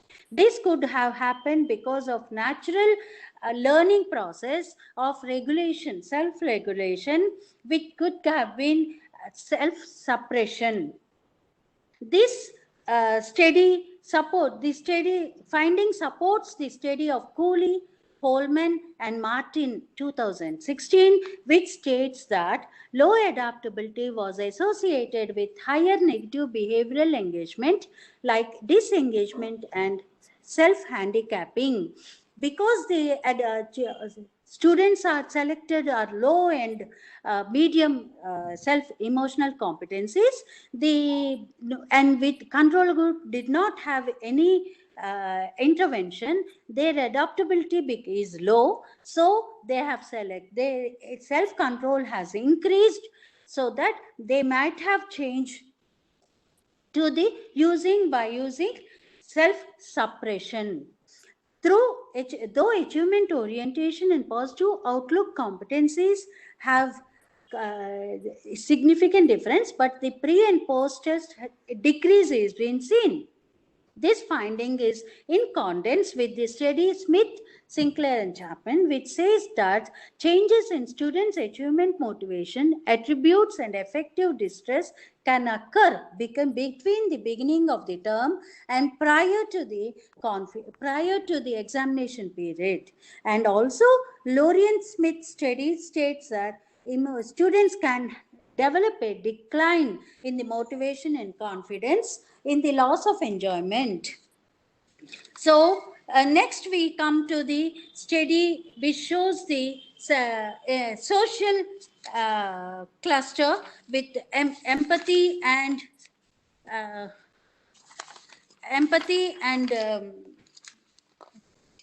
organizational awareness. Empathy and organizational awareness also are the 2 components in this social awareness cluster. These 2 are also have increased their self from pre-test to post-test and significantly at 0-0 level. This could have happened because of the sequence in the intervention, which continued from first session to 7th session, ranging from simple to complex. The activities with role play applied to diverse situations, focusing on their emotional states, and observation by the students while rating, finally strengthening the concept and practice through assignments could have enhanced the competencies of the students in social awareness cluster. Now, if we come to the 4th relationship management cluster, we have 5 competencies in that: teamwork, coach and mentor, influence, inspirational leadership, and conflict management. In all these 5 competencies, there was a significant increase from pre-test mean to post-test mean due to the intervention given. So, due to the intervention given, the scores have shown significant interest, which confirms the studies.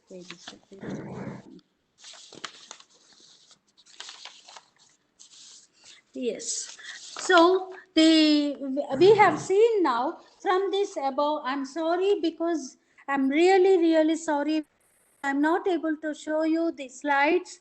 I don't know how much I'm successful That's okay, in doctor. That's presentation, okay. but My study shows that the effect of intervention on enhancing the emotional competencies has been very effective, significantly effective. And then the third section, which concerns with the emotional effect of enhancing the emotional competencies in on the self-efficacy and resilience, shows that academic self-efficacy and academic self-efficacy and social self-efficacy were not shown any impact of enhanced emotional competencies on them. That means there is no pre and post difference, but emotional self-efficacy has shown a highly significant change in the pre and post levels due to the enhanced emotional competencies on the emotional self-efficacy. And resilience also has shown a significant difference on the just because of the effect of the emotional. Why I'm saying because of the effect of emotional competencies is the intervention was given to enhance the emotional competencies, but not the resilience or the self-efficacy. Now, my conclusions, the conclusions are that the first hypothesis, we agreed to the first hypothesis saying that there is a positive relationship between emotional competencies and self-efficacy and resilience. And the second hypothesis is the impact of intervention on the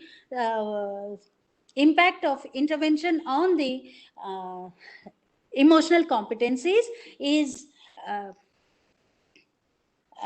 emotional competencies is there. So it's very significant. So we can say the second, we agreed to the second hypothesis. The impact of emotional competencies, enhanced emotional competencies on self-efficacy is only on emotional self-efficacy significantly and resilience. And so the third hypothesis is partially accepted.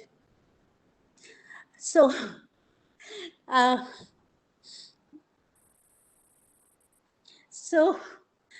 this is my my acknowledgements to the my respect and regards to my supervisor, Professor Sulochana Reddy, who guided me through this research.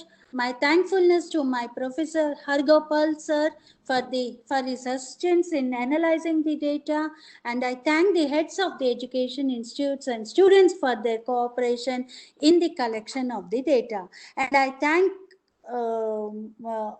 the organizers of this conference to give me this platform to share my research.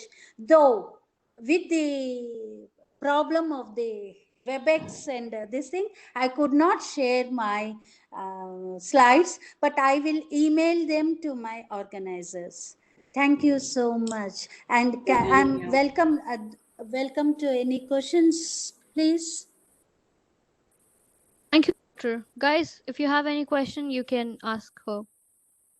I don't have any question. Yes, ma'am. Just a request. It would be better to have the slides after Yeah, the definitely. conference. I'm so sorry about it. Please. A I very, again very and good, again nice request you. presentation. Yes. Oh, It's a very nice presentation. Yes. tell me. Yeah, she has some problem with her network. I think Yes, that is the reason she I is not noticed able it. to share her slide. Okay. Thank you, Yes. Dr. Rama. Thank you so much, Andy. Thank you so much for all of your tolerance. You're welcome. Yeah, Thank I you, can doctor. show the slide in the camera. I don't know how to show that. Flip Just send it on chat. Yeah, can you show the slides in the camera by flipping? Yeah, can you see? No, I don't know. No. Can you see the slides? No. Just send it No, to the doctor. organizer. Do you Maybe have he can share it time with to us. You see can the- send, doctor, you can send that slide to us. No problem. Yes. Okay. Okay. Thank you so much. Thank you so much. Bye then. Sure. Bye. Okay. Okay. Bye. Andy. I hope I didn't miss any question. No, doctor. Okay. Thank you so much. So, guys, now we will have 1 hour break for our lunch. Okay. Yeah. So let's continue with the program. Okay. Now, I would like to call Dr. Sozin Kamal from King Saud bin Abdul Aziz University for Health Sciences, Saudi Arabia, to give her talk.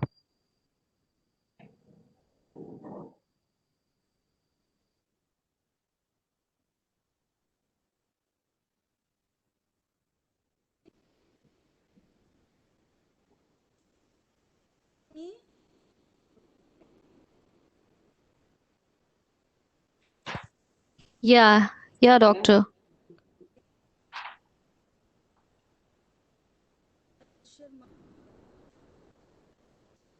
Your voice is not that much audible.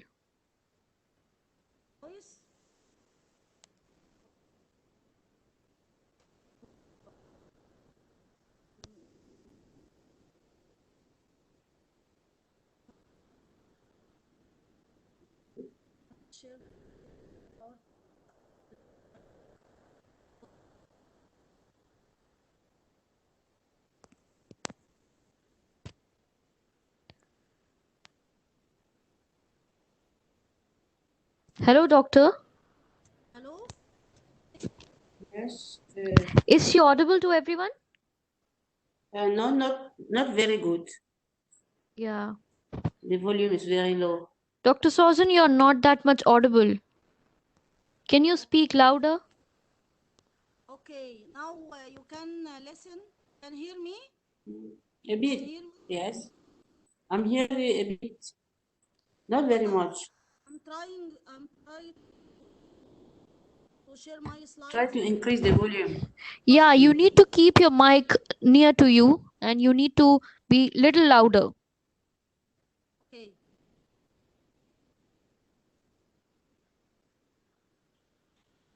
I will now share my presentation. You can present now. You can share your screen with us and you can present.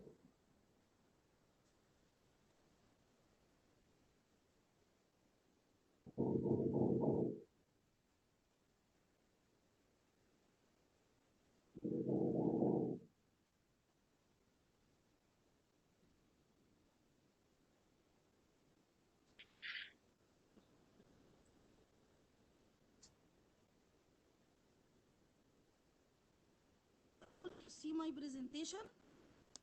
No. No, doctor, you have to share your screen. One option will be there. You have to share your screen. I'm trying to share. Share the content. You can find an option. Share content. I to share from Yes. option. I want to know what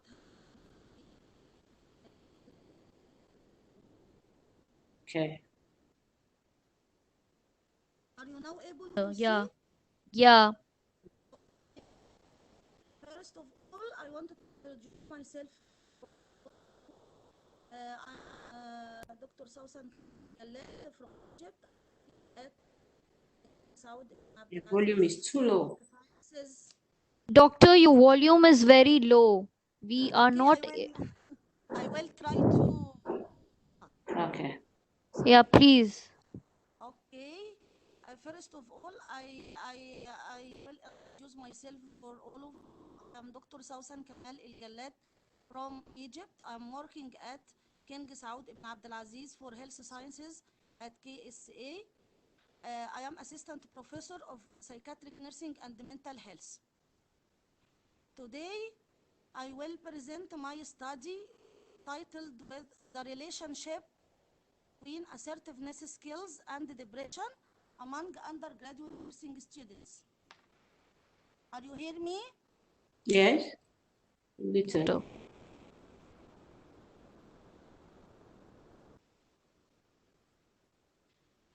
Nursing students Nursing students are major part in the healthcare system. It's important to highlight the factors that affected their achievement and future careers as nurses, enable them to provide holistic, emotional, appropriate communication with patients and their families, as well as the multidisciplinary team in the hospital. Assertiveness skills are important for nursing students in order to deal with patients, families. Assertiveness express one's feelings, and directly, open, and honestly, while not violating the personal rights of others. The more assertive the nursing students are, the more at risk their mental health. However, undergraduate nursing students encounter a lot of challenge during their studies, such as stress, anxiety, and depression.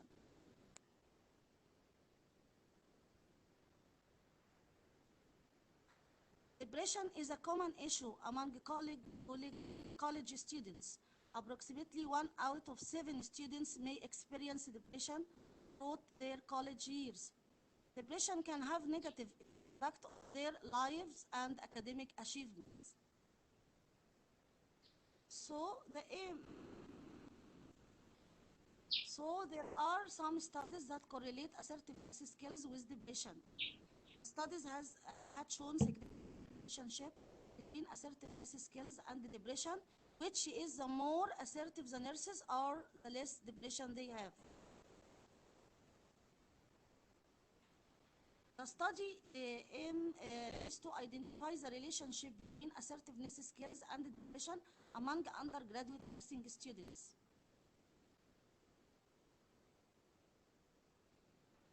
A cross-sectional study design was carried out in King Saud ibn Abdulaziz University for Health Sciences, College of Nursing, Jeddah, Saudi Arabia, with a sample size of 179 nursing students.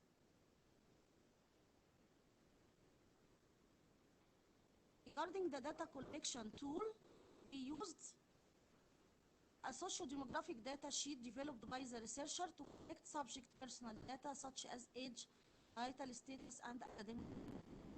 And we use also Rathos assertiveness schedule, back patient ethical consideration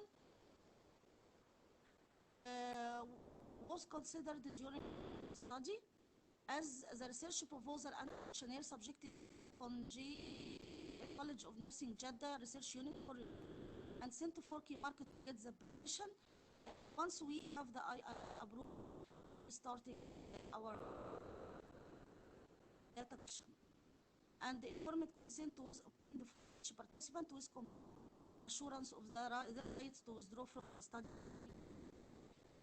All participant data was secure, accessible only by the researchers. A committee assured code number used to questionnaires, and the questionnaires has been by the researcher secure.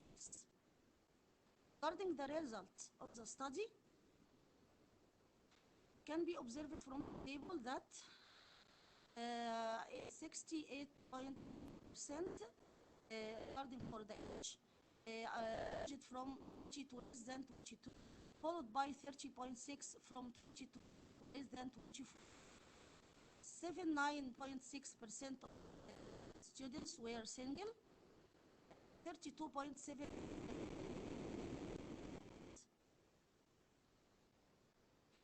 Regarding the distribution of students according to education, can be observed that 41% followed by 30.6% mild disturbances, and 87.6% of them have borderline condition. Regarding the distribution of students according to the level of assertiveness, can be observed that 46.9% show somewhat assertive, followed by 31.7% are assertive. Regarding the correlation between assertiveness skills and depression scale, can be observed that signification there, which equal 0.003. The result, our conclusion for this result study is that there is a statistical significant relationship certain skills and among undergraduate nursing students. Our recommendation for the study focusing on empowering nursing students during study and practice psychological aspect by providing classes that help certain skills. Discuss the issues that encounter and help them to out concern is stress which cause medication.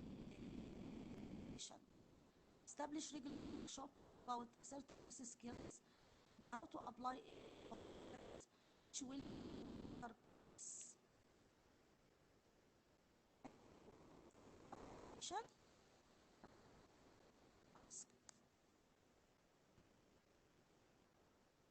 Hello, you can hear me?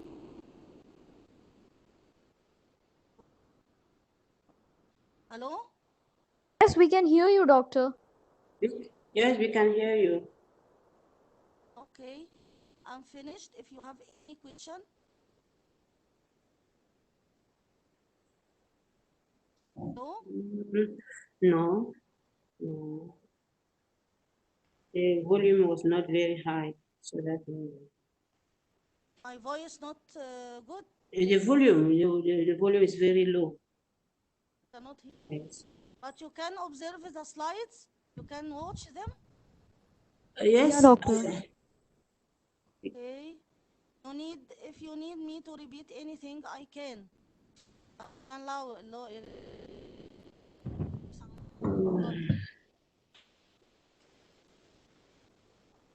Because I'm speak from maybe the mobile, the sound not good. Sorry.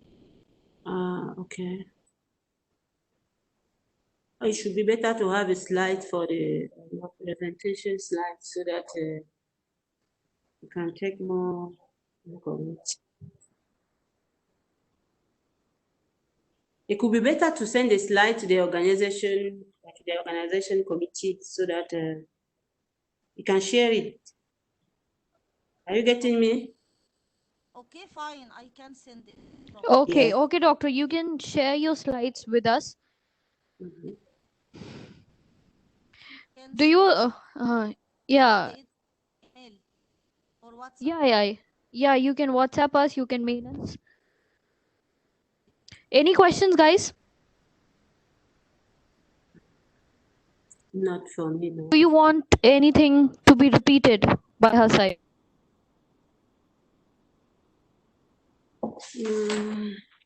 Not really. When she saw the methodology, I didn't know. I didn't notice how she make with the what do you call it? The survey. How she managed to have a population. As the volume was down, I didn't understand very well. Methodology, yes. Okay, she will again explain the methodology. Yeah. I want to ask about how I can manage in my subject or how Yeah, yes. To have a sample.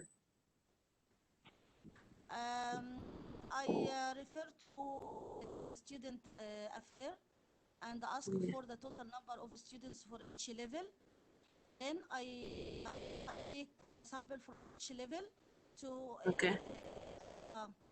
because I make also a sample size and I take around 29 students from all students in the college. Okay. From each level. And if you remember, then share you the slide for number for each level. Then observe that the majority from level 8. Okay. Okay. Thank you.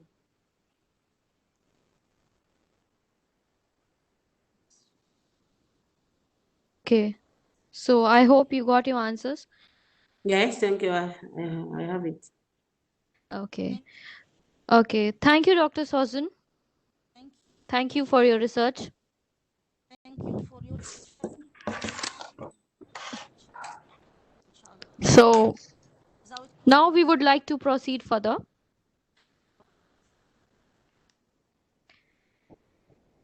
Now I would like to call Mrs. Rainy Flore from University of Yaoundé, Cameroon, to give her talk. Okay, thank you for giving me the floor. I don't know even know if it's the floor or the web. I don't know how to call it. It's my first time to take part to a webinar, so that Yeah, doctor, we can understand. okay. We will talk about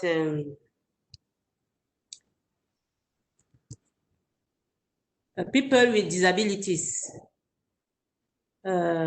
Most of the parents, because I've conducted a study with the parents, I used to work with parents, parents from who have children with disabilities. Here in Cameroon, the number of disabled persons is estimated at nearly 3 billion persons, 3 million persons. Means that more than 5% of the population suffers from at least one handicap. Are you getting me? Are you getting me? Yes, doctor. Okay. Okay. This alarming figure lead us to look into the issue of children with disabilities and their impact on the head of their parent,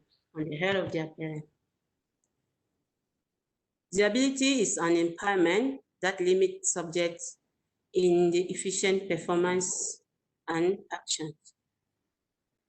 I want to move it.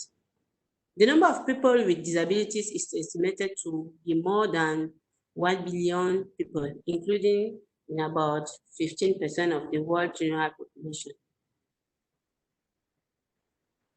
So we have a lot of kind of disabilities. It can be sensory, can be motor, it can be mental or social. Disabilities always pose a social problem. With the parents, because they don't know how to express their emotion, they are sometimes affected by the difficulties by having disabilities children. So several family or parents want to give the maximum of their handicapped child. Unfortunately, they face several difficulties, suffering, which can disadvantage amongst other the gaze of other knowing of the ideal child, the fear of reliving the same experience, and the inadequacy in our environment on the infrastructural level. From this question, okay, in our various actions with the parents of disabled people, we noted that several parents had psychological illness linked to their child disabilities.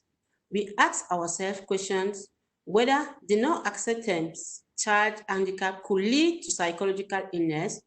How can we help them?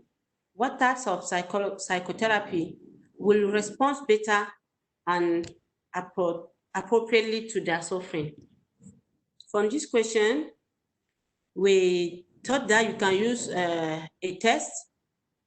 We use one test, which is a spring. We used to evaluate recent trauma. So we use it with those parents. And then for those who had a high score, we started EMDR therapy with them to check their sufferings, to check their injured memories linked to the handicap to their children. What is IMDR? IMDR is a psychotherapy. We call it a eye movement desensitization processing. It's an integrative psychotherapy technique used to soften psychological stress. Francine Shapiro developed the theory by the end of 1980. Today, that therapy is very efficient. The theory has become very popular in the treatment of post-trauma syndrome, depression, anxiety attack, and fear. EMDR therapy have a principle. Then the protocol needs 8 stages. How does that therapy work? To start, we have first phase 1 with the treatment history and the planning. In that stage, we score a lot of events. We discuss with the patient and then try to identify the different events that they had in their life in order to notice injury memories. Then the second phase is a preparation. Here we talk about, we make a psycho education, I can say it like this. Then we discuss about the patient concerning this therapy. We tell them what is the therapy about. The third phase stage is the evaluation. In this phase, we have a lot of things that we could find. You can find negative cognition. You can find a shock image. We can find the unit subject of disturbance, a lot of elements that we can find on this stage in order to start treatment. In phase 4, we will start with treatment till phase 7. In phase 7, we can start, we stop with treatment by the scan of body. Then when you scan the body, we can just reevaluate the situation to finish with the session or with the therapy. So a session can take at least 15 minutes to 80 minutes. Okay. It's very important to notice which kind of trauma the patient is suffering for. Yes, it's very important. So when the therapist notice that if the trauma is simple, complex, or poisoning, what do you call it? Empoisonnement psychique. Small things that the patient suffer from let's say the childhood, and then he had a lot of injured memory that was not cured. Okay. EMDR therapy allows the brain to process emotional information in order to remove to the record in nervous system. So I will talk about methodology now. To conduct our research, we first take contact with association. We contact Wellbeing Association, another association with Little Prince and the Moabi. Having obtained the various meetings, we organize ourselves for the meeting with the target parents.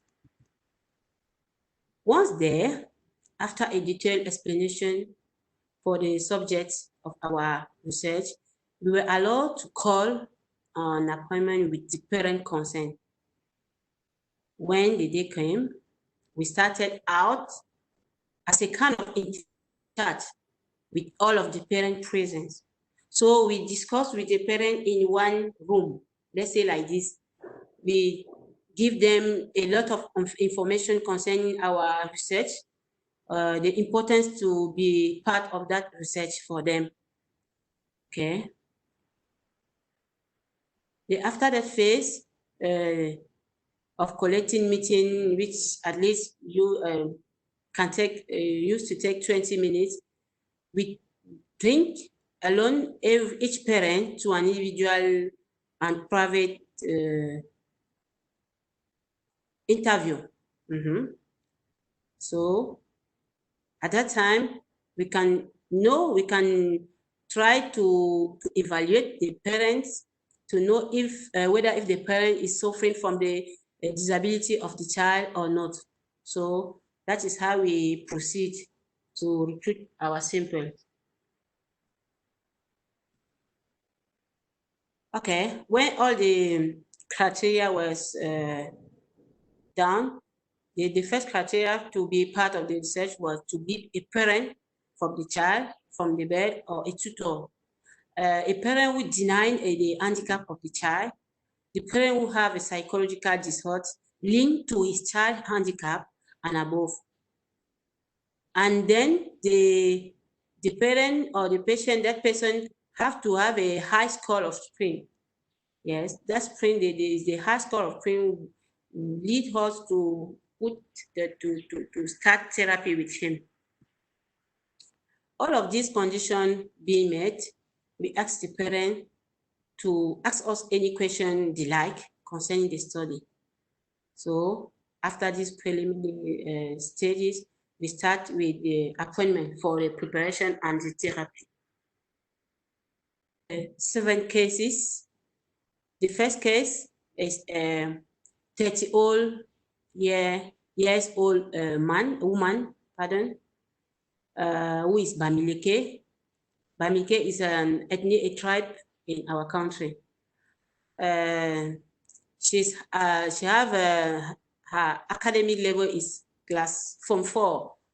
Form 4, I don't know how to translate it, how to explain it to you.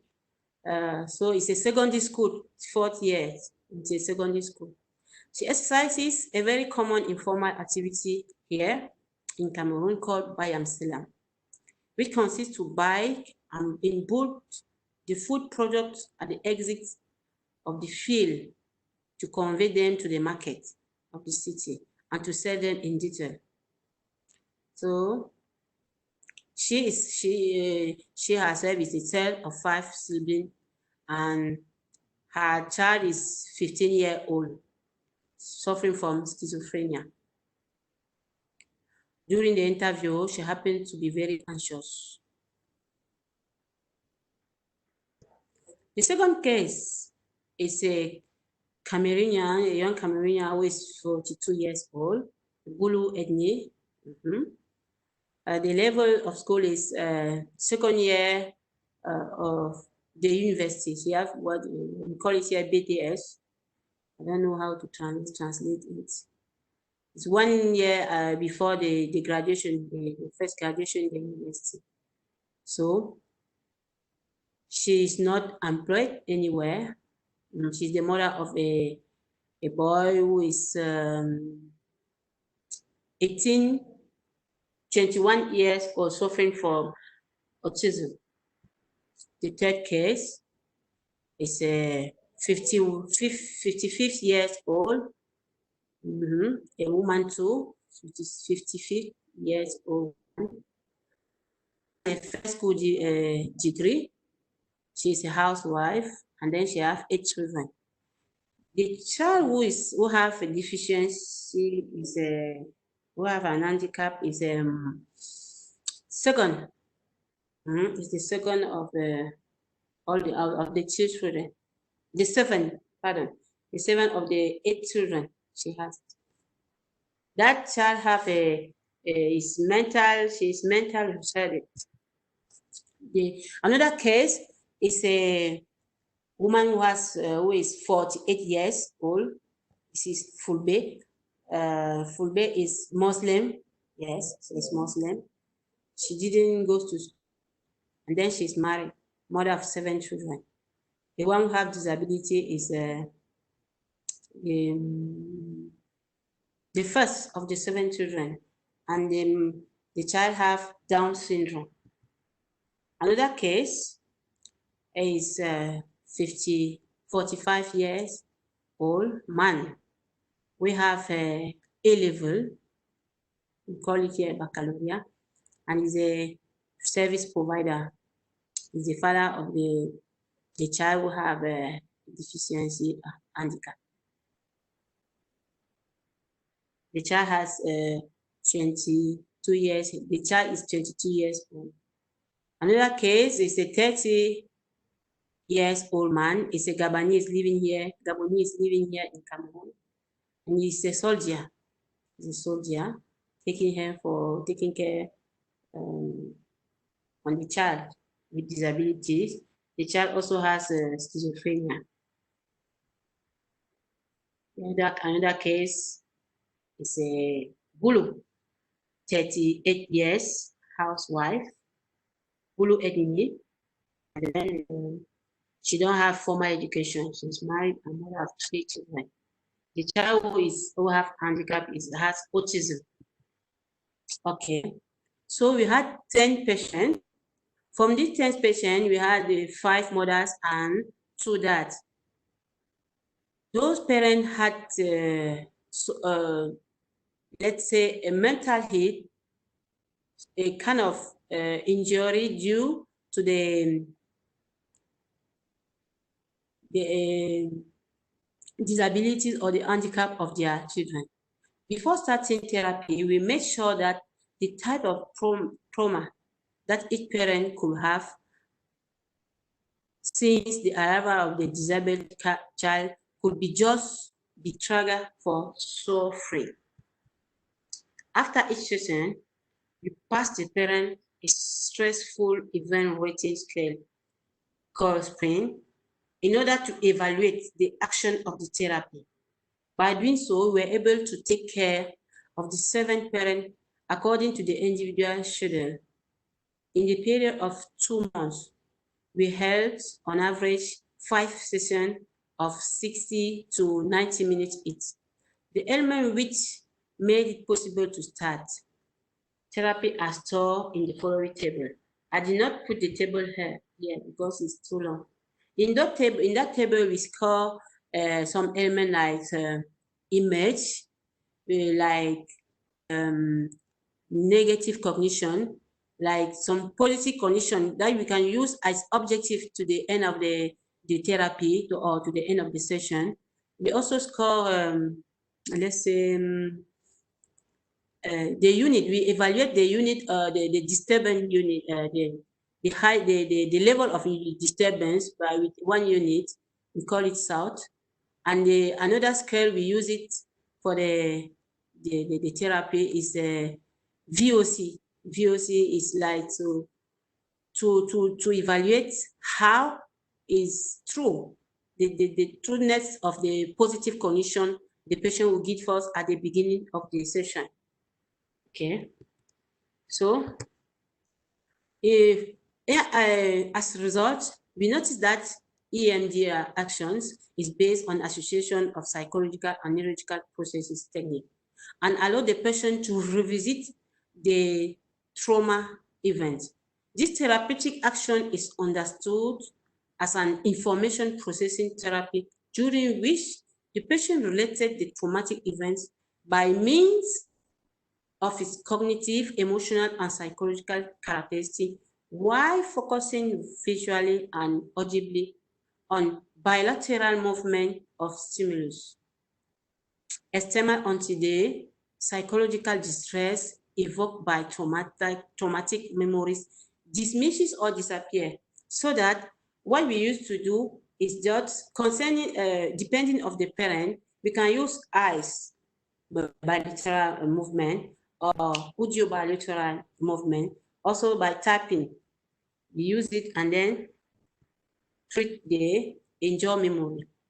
We experimented with this EMDR therapy that for some parents, just after 2 months of care, they recovered the smile they thought was lost forever.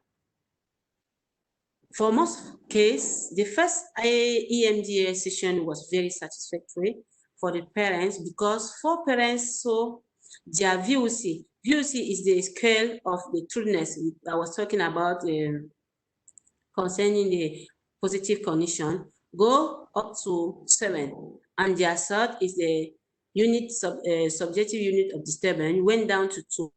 And then for the other parents, that VOC went gradually during the session to reach 7, and to the 6th session with an economy SOUT, because for some parents, they don't like to to say that they are no more suffering. They like to keep their SOUT, like, let's say, at 1. Then we call it economic. Unlike the other type of therapy, which are equally effective, EMDR has the particularity that it does not expect spatial verbalization and tasks from patient which will constitute the action of the care received. The long-term effects of EMDR are less prolonged than cognitive and behavioral therapies, which facilitate the rapid recovery of parents who may not feel well just by verbalizing their suffering. The main advantage of EMDR is that it's a very brief, the application of the technique. Indeed, when it's well indicated, it acts directly and shows positive effects at the first session. EMDR has been performed and randomized controlled trial with a waiting list or placebo control group showing definite therapeutic. This is Rebecca Bradley. I told it for her. In conclusion, our work highlights the action of EMDR therapy on the psychological problem with parents who have children with disability. For these parents, at the end of the therapy, each parent would at the start felt suffering just at the sight of his disabled child, found himself satisfied with his life, and above all found qualities to be amplified to consolidate each acquired in his different child. The results are very satisfactory. Managing is essentially psychosomatic and comprehensive. It will be interesting to check the stability of the results in a few years by observing the parent consent over the years in the area of short and effective therapy. EMDR is yet another promising tool. Thanks for listening.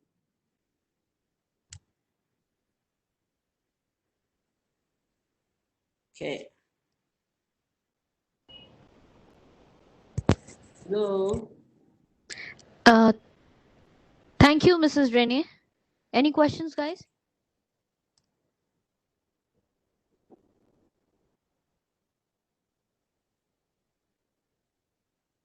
No question. Any questions?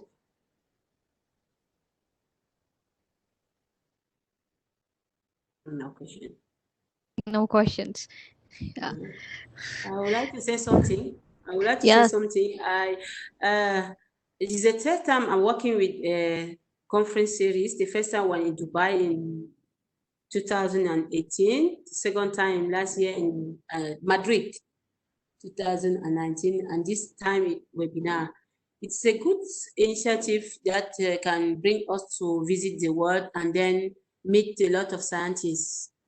So I wish that this COVID-19 things can go very far from us, and then we shall start with our journey and meet people physically. It's not easy to talk like this without knowing if people are following us or not. I finished. Thank you, Mrs. Renee, for your research and your views.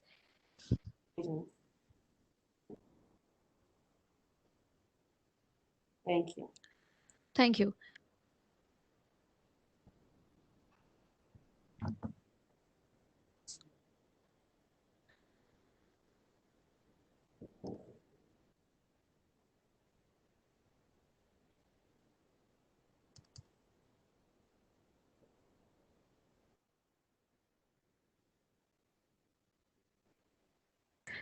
So, for the next talk, our speaker is not present here, so we will forward to the next talk.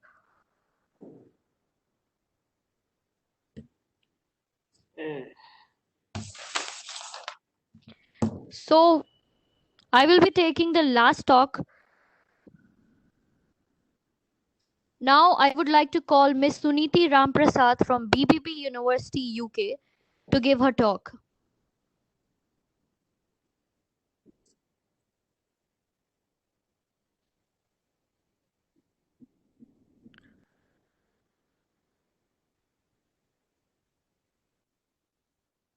Hello, Suniti.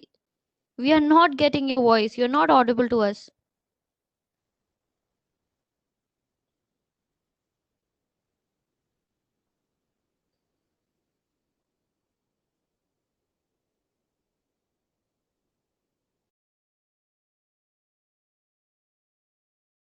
This one. Can you hear me? Hello? I can hear you now. Okay. So I'm going I to can hear share you. Yes. the screen. So any idea? Okay, shares web browser. Can you see the screen? Yeah. Yes, yes, yes. Yes. Okay. I'm just trying to share the content, but yeah, it's now. Basically, I'm a student from the BPP University UK, but this is a study I had conducted when I was, I think, 2 years back, when I was still doing my BA in counseling. So, given the rise of teenage mothers and teenage pregnancies in Mauritius, I decided to conduct these studies, life experiences of teenage mothers and the impact of such experiences on their sexual lives. Mauritius is a very multicultural society. Hence, the issue, sexuality, is still considered very taboo. Though from the 2019, the ministry has implemented the comprehensive sexual education in the curriculum, but there are still many, I would say, a minority of people that doesn't see the importance of having sexual education, providing sexual education for their children as well for the people. So the aim for this study was mainly to understand the life experiences and assess what's the impact of these issues on the children. The objectives for this study was to identify the factors that influence teenagers to engage in early sexual activities, to understand the living condition of the teenage mothers, to assess the impacts that teenage pregnancy has on different variables like the economy, teenager, family, society, education, and the newborn child. To assess the consequences an early pregnancy has on the life of teenager, to understand how teenage mothers cope after their pregnancy. I would like to highlight that I was doing my internship at a very popular NGO in Mauritius, and I've been able to work with teenage mothers and sexually abused children. And this has pushed me to continue in this field. So for the next slide, I'm going to the background of study. I'm not going to a lot into the literature, but just highlighting a bit about sexuality and what we as human we think about it. So humans are born beings with animalistic tendencies from thousands of years. In the urge to have sex or to need to explore and consummate their sexual urge is a very natural habit. Sex is a need that is linked to the core of all mammals. Sexuality is a way people express themselves through physical, emotional, erotic, biological, social behaviors and feelings. It includes not only body parts and sex, but also the sexual orientation, gender role, gender identity, sexual experiences, fantasies, intimacy, love, compassion, as well as a body image. The problem here that we have been able to notice that in 2004, 12.1% of girls were already pregnant, with an increase compared to 10.9% from 2002. From December 2017 to March 2018, there has been several girls of 12 and 13 years old who have delivered preterm babies.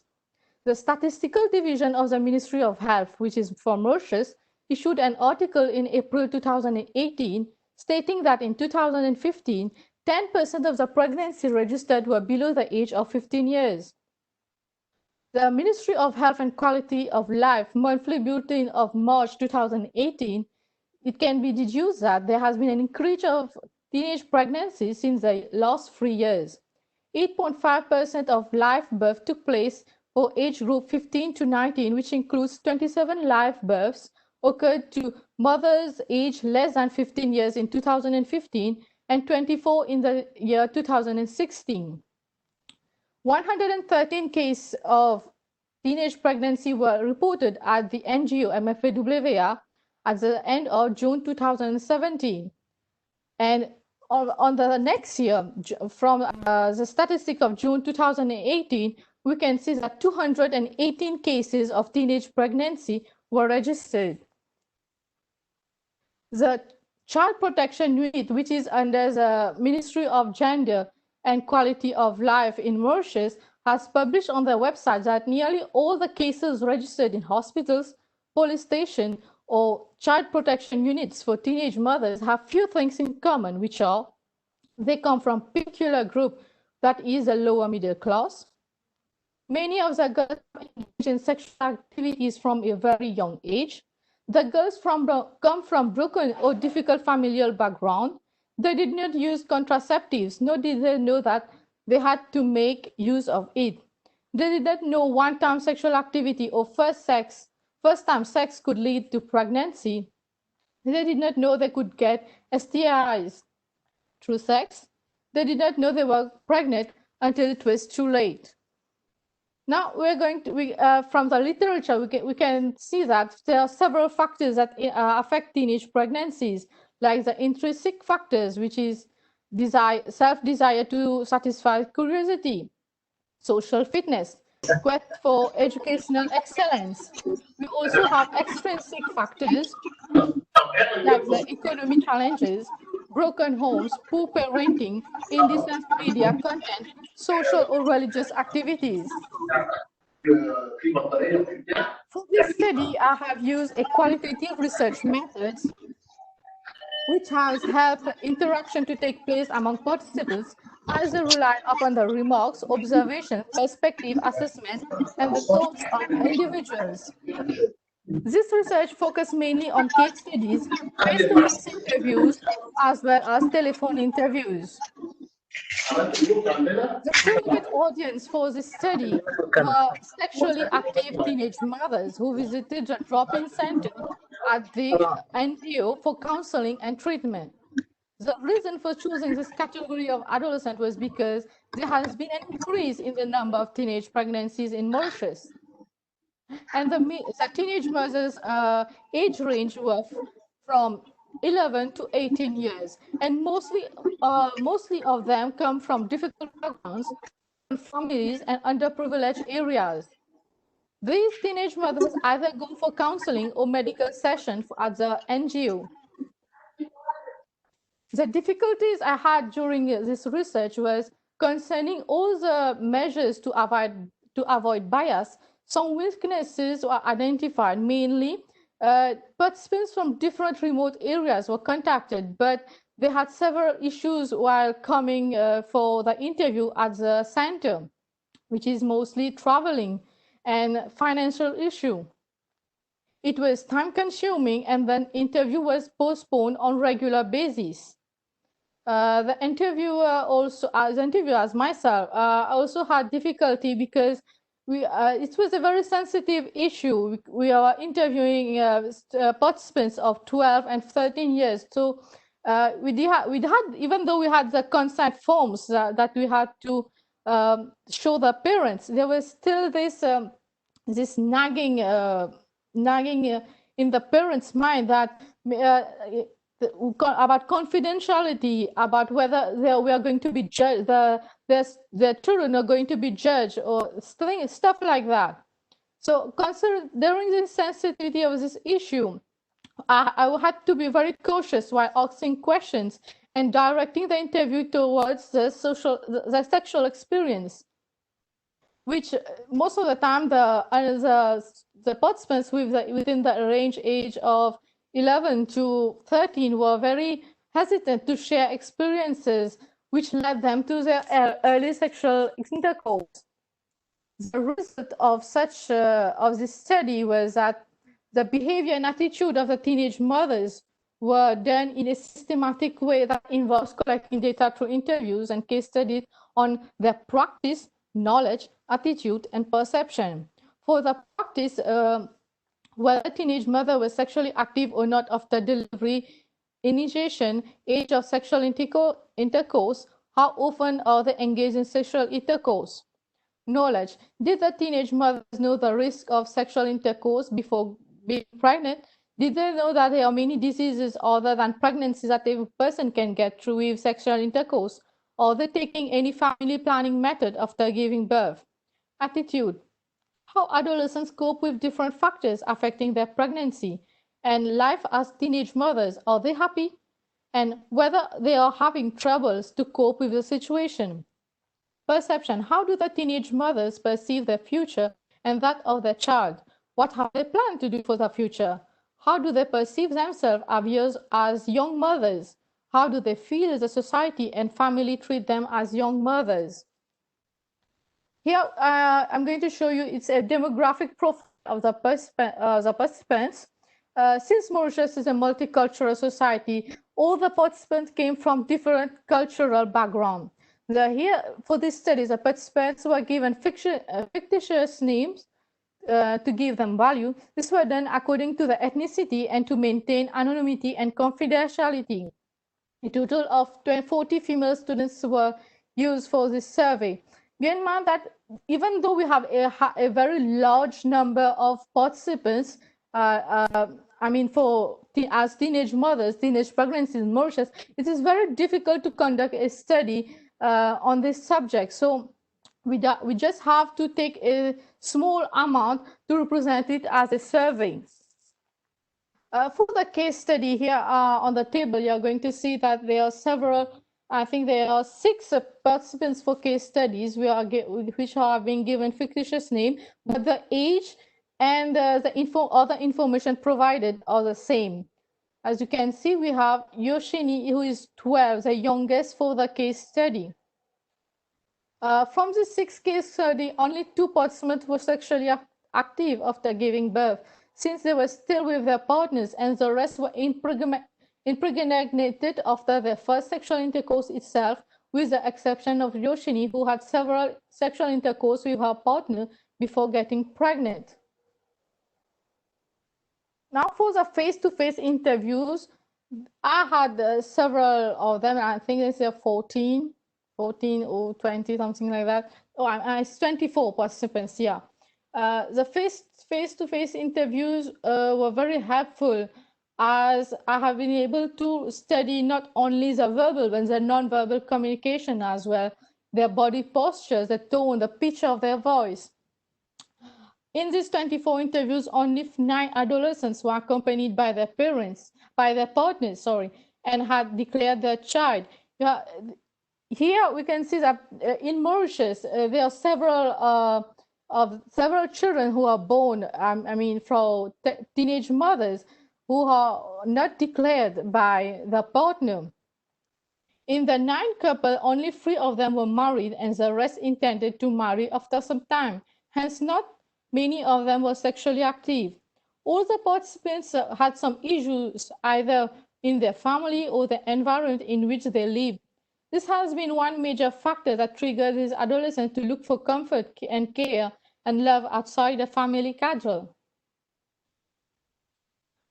For the telephone interviews, most of them had initiated their first sexual act at a very young age, starting at 11, 12, and 13 years.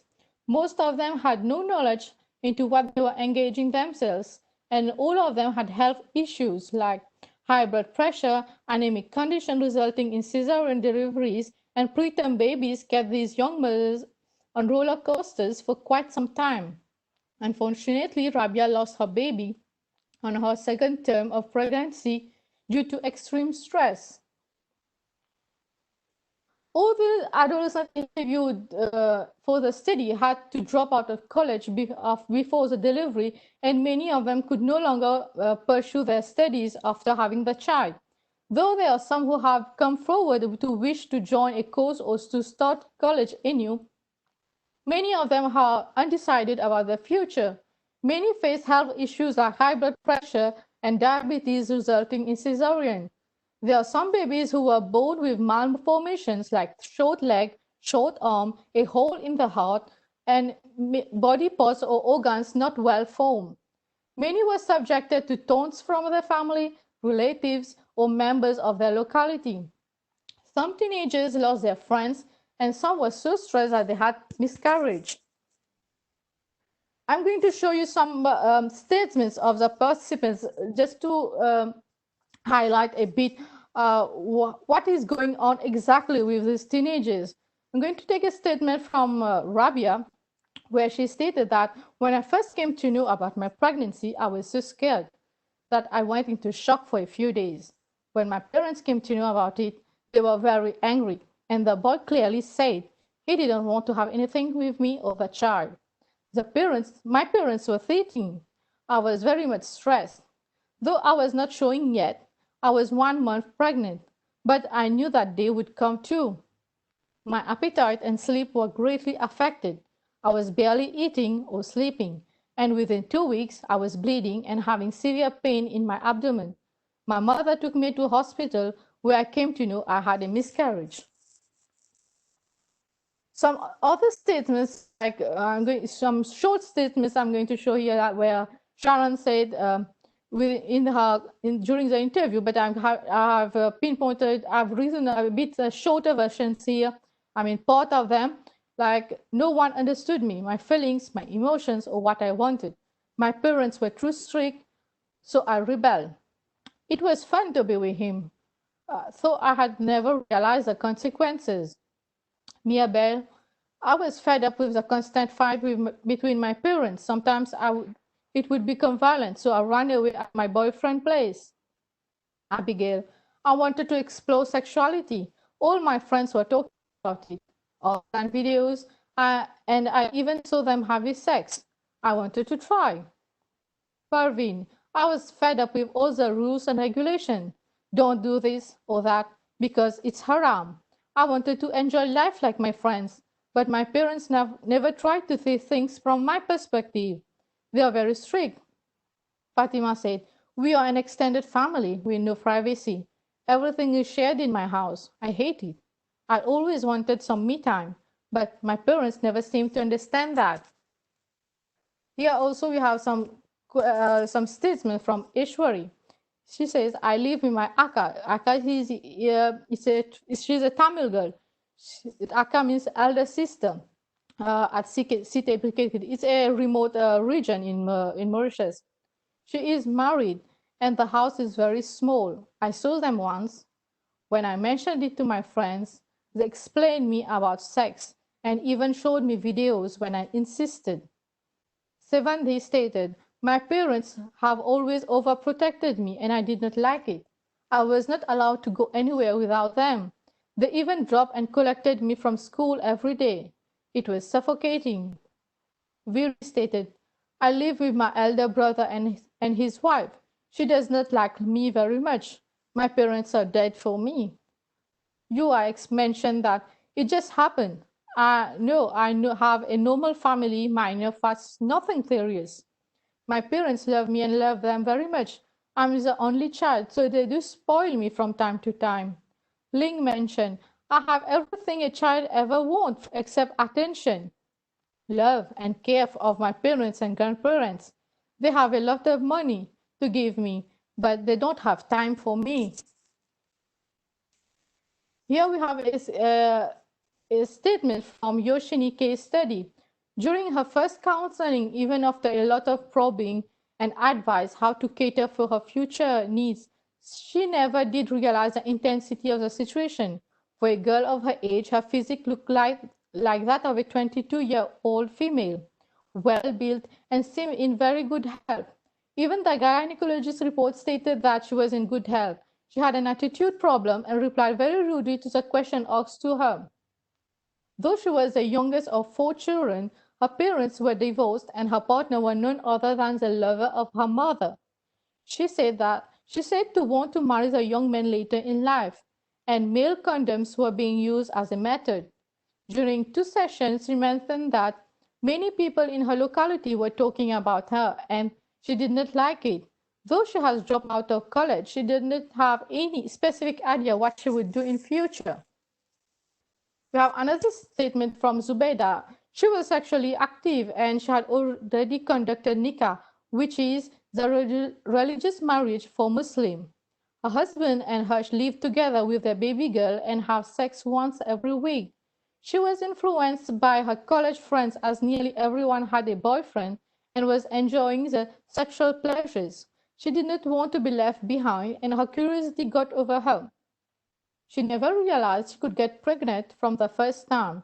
She had a difficult labor, high blood pressure that resulted in C-section delivery, but she was happy with her little family and did not want anything more. Her family supported her at every step, and she was keen to make her marriage work as she did not see herself as a working woman. She is currently using IUD as a family planning method since she did not want another child for another 2 years. Here, as a researcher has been able to conclude the dire need of communication between parents and the children, as well as the importance to talk to the adolescent on sexuality. A comprehensive sexual education starts from a very young age, where youngsters are taught the importance of their body. Good touch, bad touch, are prime focus and the need to protect themselves. The effects of being a teen mother has been noted in every case, not only through what the client and parents accompanying said, but also through their body language, pitch of tone language, and the reasoning used during the sessions. There's also the limitation to counseling. Therapists are available only at particular time and place, which becomes difficult for teenage mothers as they are unable to attend sessions due to the fact that a minor is always supposed to be accompanied by an adult. Parents or guardians of the teen may not find time to bring them from time to time, absenting from the workplace. Teenage mothers may not want to interact with a particular counselor, psychologist, and not willing to cooperate on the long term, only to result in a waste of time for the therapist, whereby he could have offered the services to another needy teen. But also there is a risk of counter-transference which might occur during the session, as something might trigger an issue that the therapist had undergone in his or her past and has not fully get over the issues. There is a constant need for training to keep therapists up to date with the changing environment, and some organizations do not provide this facility to their employees, whereby the therapists remain at the same level and the same knowledge he had. Jenner and Wash 2016 mentioned that there is no progress in terms of new techniques and means to deliver and make counseling session more effective. Though there are intrinsic factors and extrinsic factors that are highlighted in the literature review of this study, the factors mostly influence the teenagers to engage in early sexual behavior from the data collected were to satisfy their curiosity to experience sex, to be accepted by their peers, broken homes and poor parenting, love, affection, and care, and support, indecent media content, as well as the environment in which the teenagers were growing up. Many of the teenagers in this research had divorced parents who were facing financial problems since a very young age. The first subtitle for this result is to satisfy their curiosity. Miller 2013 wrote that many youngsters are having sex from a very young age and are using less contraception. Satisfying their curiosity on sexuality is one of the reasons why there's an increase of early sexual behaviors among teenagers. This is because they are exposed to many things related to sexuality from a very young age that increase their curiosity to probe and experience. For this study, Abigail mentioned, I wanted to explore sexuality. All my friends were talking about it other than videos, and I even saw them having sex. I wanted to try. Here, the issue about influence, not only influence, but curiosity is highlighted in a teenager, whereby they have not been able to have a proper channel to talk about their curiosity. To be accepted by their peers. According to Krochka, 2017, an adolescent may frequently endure the strain to make more companions and turn out to be one out like their friends. Bethany mentioned in this study that all my friends were no more virgin, with the exception of me. They were laughing at me, and most of the times I was left out of many conversations. Regularly, youngsters have intercourse just to extend that they are cool and modern and wind up with teen pregnancy. Subsequently, many adolescents end up with in a sexual relationship, even though they are not fully prepared for it, just because of peer pressure. The third one is broken homes and poor parenting. Divorced parents, deaf parents, remarriages, step-siblings, and being neglected or being spoiled by parents are current issues teenagers are facing nowadays. Roshni stated that they always fight at my place. I wanted to be loved. Broken homes and poor parenting have a negative impact on the lives of adolescents that result in them adopting ways that are not only harmful to their lives but also result in having an impact for lifetime. Love, affection, care, and support. Even adults need them.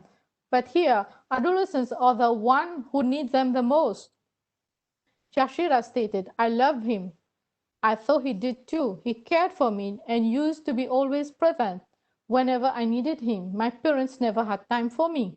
It is typical for young people to be ill-humored or appear to be uncommunicative. However, despite everything, they still have to need to have their close ones around them. Adolescents cherish their families and need them to be associated with their life, despite the fact that on many occasions their state of mind, conduct, and nonverbal education may appear not to want anyone around them. Puberty can be a troublesome time for us adolescents experience quick physical changes and emotional issues. Teenagers go through a period of self-fighting with themselves to be a child and to become a mature person. In the search of the identity crisis, they become very vulnerable, and if they are not well channeled by their families, they could easily be influenced by peers and people who would like to take advantage of their inexperience. Last but not the least, we have indecent media content environment of the teenagers who are growing up. Pornography and indecent media content like videos and photos are for adults. According to Physical Health 2016, in this day and age, it is a blessing to comprehend the job of media and innovation play in the lives of youngsters and the impact they have on high school conduct. According to the National Center for Biotechnology Information, on an average of 8 to 18 years old use media effectively for 6 to 21 minutes every day. 6 hours and 21 minutes every day, frequently utilizing numerous types of media in the meantime. Chloe stated, my family is very poor. We live in a one-bedroom teen house. I always had free time and no one cared for what I was doing or not, as we are 7 siblings. The same author mentioned that youngsters who experience childhood in destitution are additionally at a more serious hazard for conduct issues and are uncovered at a more prominent rate to network viciousness and unlawful exercises. It is likewise obvious that rebuffing encounters, for example, monetary pressure, intensify negative impacts like despondency, outrage, or hostility. These encounters can put a strain on nuclear families and push adolescents to take part in risky behaviors like engaging in early sexual activities. The conclusion and recommendation for this study, there have been several that I have pinpointed only four in this PowerPoint. Teen pregnancy is an emergency that impacts the infants, guardians, different individuals from the family and society. Roughly 750,000 young females between the age of 15 to 19 wind up pregnant on a yearly basis. In spite of the various components that can impact teenage pregnancy, for some adolescents, the absence of safe sex education from schools, guardians, are the main driver of high school pregnancy. Young people are not shown in regard to the methods for anticonception medication and how to react with companions who urge them into having sex before they are ready. The government can sensitize people through sensitization campaigns like that, through TV, radio, advertising, posters, and banners, vouchers and debates for youth as well as a working force in Mauritius.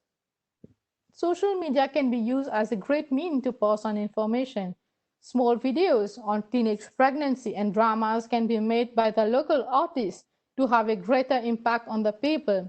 Continuous training for the existing staff and recruiting and providing adequate training for them in the field that they work. The government and the NGO must work together to decrease this flow. Moreover, the importance of disclosure must put emphasis on educating people of all age on sexuality as well as to protect themselves must be made a priority given the rise of teenage mothers. People must be sensitized and educated to avoid stigmatization. Children must be made aware of the dangers of early motherhood and the measures to take if they find themselves pregnant. Even though there has been an implementation in the school curriculum for the comprehensive sexual education since 2019, there's still a growing need to train people in the field of sexual health with the right education, right training, and right exposure. So thank you for your attention. If you have any questions, so.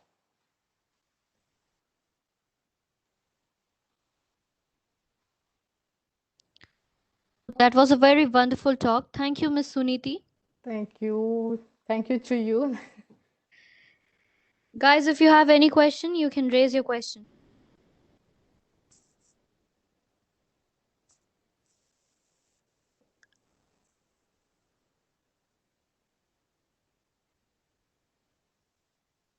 I think there is no questions. Thank you so much. Thank you so much for this opportunity. Thank you, Ms. Suniti. Now I would like to call Dr. Mohammad Fehmi Zaid from Alexandria University, Egypt, to give his talk.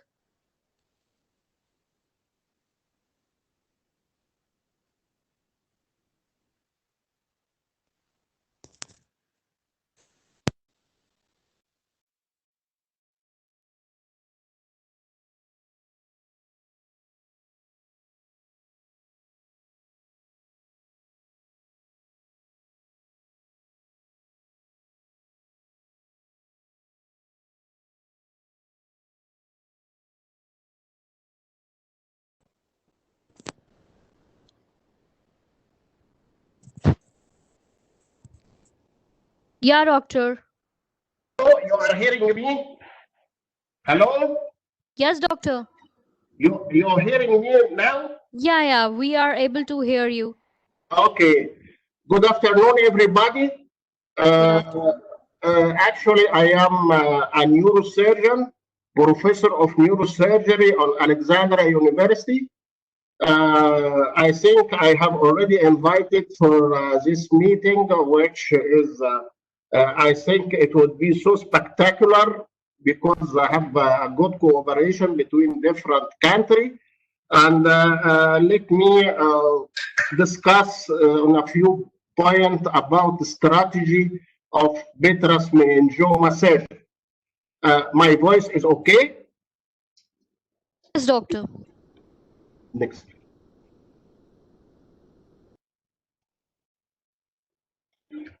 First, the introduction. Meningioma are most commonly a benign intracranial tumor. Vitreous meningioma remain a formidable challenge for radical excision. Actually, because have got a basal attachment in relation to the skull base, and its delicate anatomical relations of the cranial nerve and also major structure, vascular, I mean. Pathologically, they should be differentiated from other lesions due to impact on the management and, of course, on the outcome. Next. And methods, patients population, 25 cases were studied preoperatively by neuroimaging, of course, CT scan and especially the MRI. And this study, we are stressing the point of attachment of meningioma, which would be so clear in MR study, because it gives us what is called a sign on the radiology, a tail, especially after contrast injection. All cases were studied post-operatively for the extent of the tumor removal, clinical state, and the follow-up period, and of course, histopathological verification. Most common presenting symptom would be headache. All patients underwent, of course, CT, as I said, and the MR scan, including the enhancement. Patients were divided into 3 main groups according to the location of the tumor attachment to the vitreous bone. I need to stress this point because this is a new point for this particular study. Medial group, anatomically, we give it a name of zone A, and the lateral superior group, zone B. Of course, I will follow this by a slide for anatomical clarification. And the lateral inferior,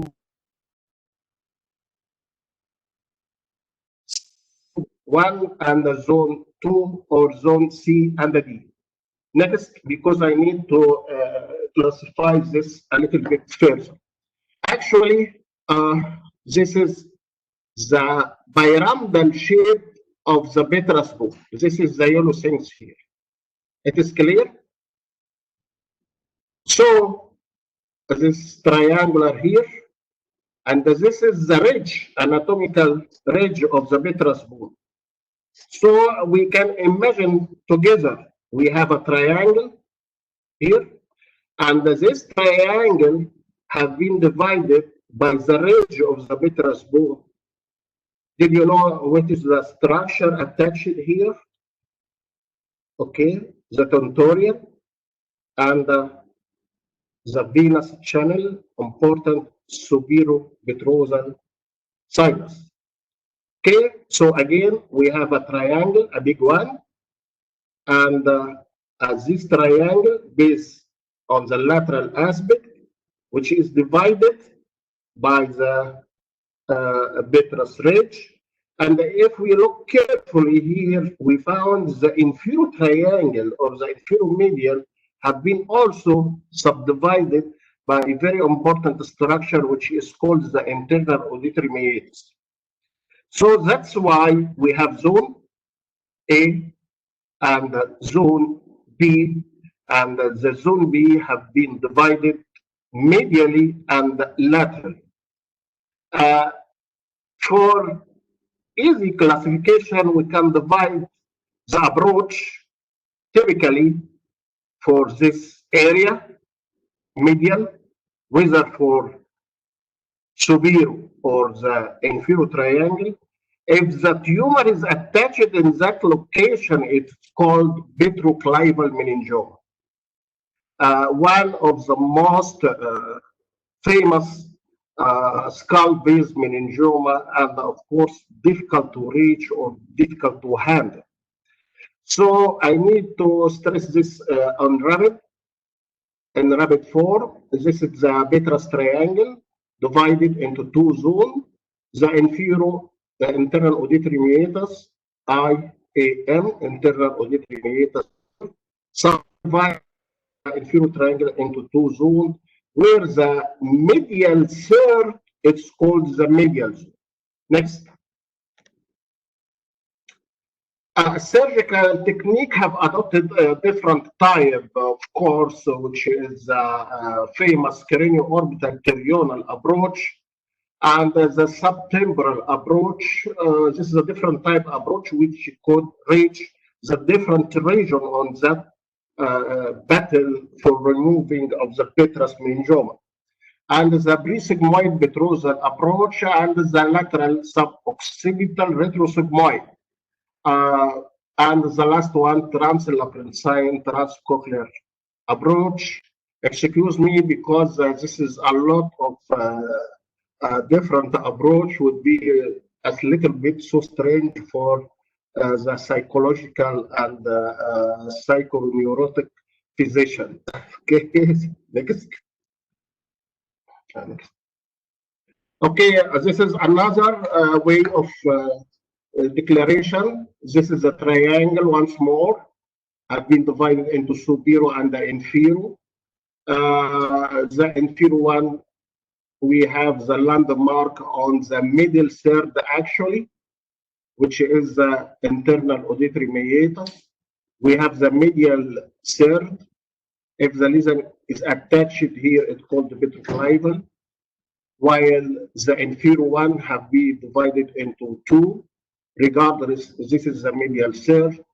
We have the medial inferior and the lateral inferior.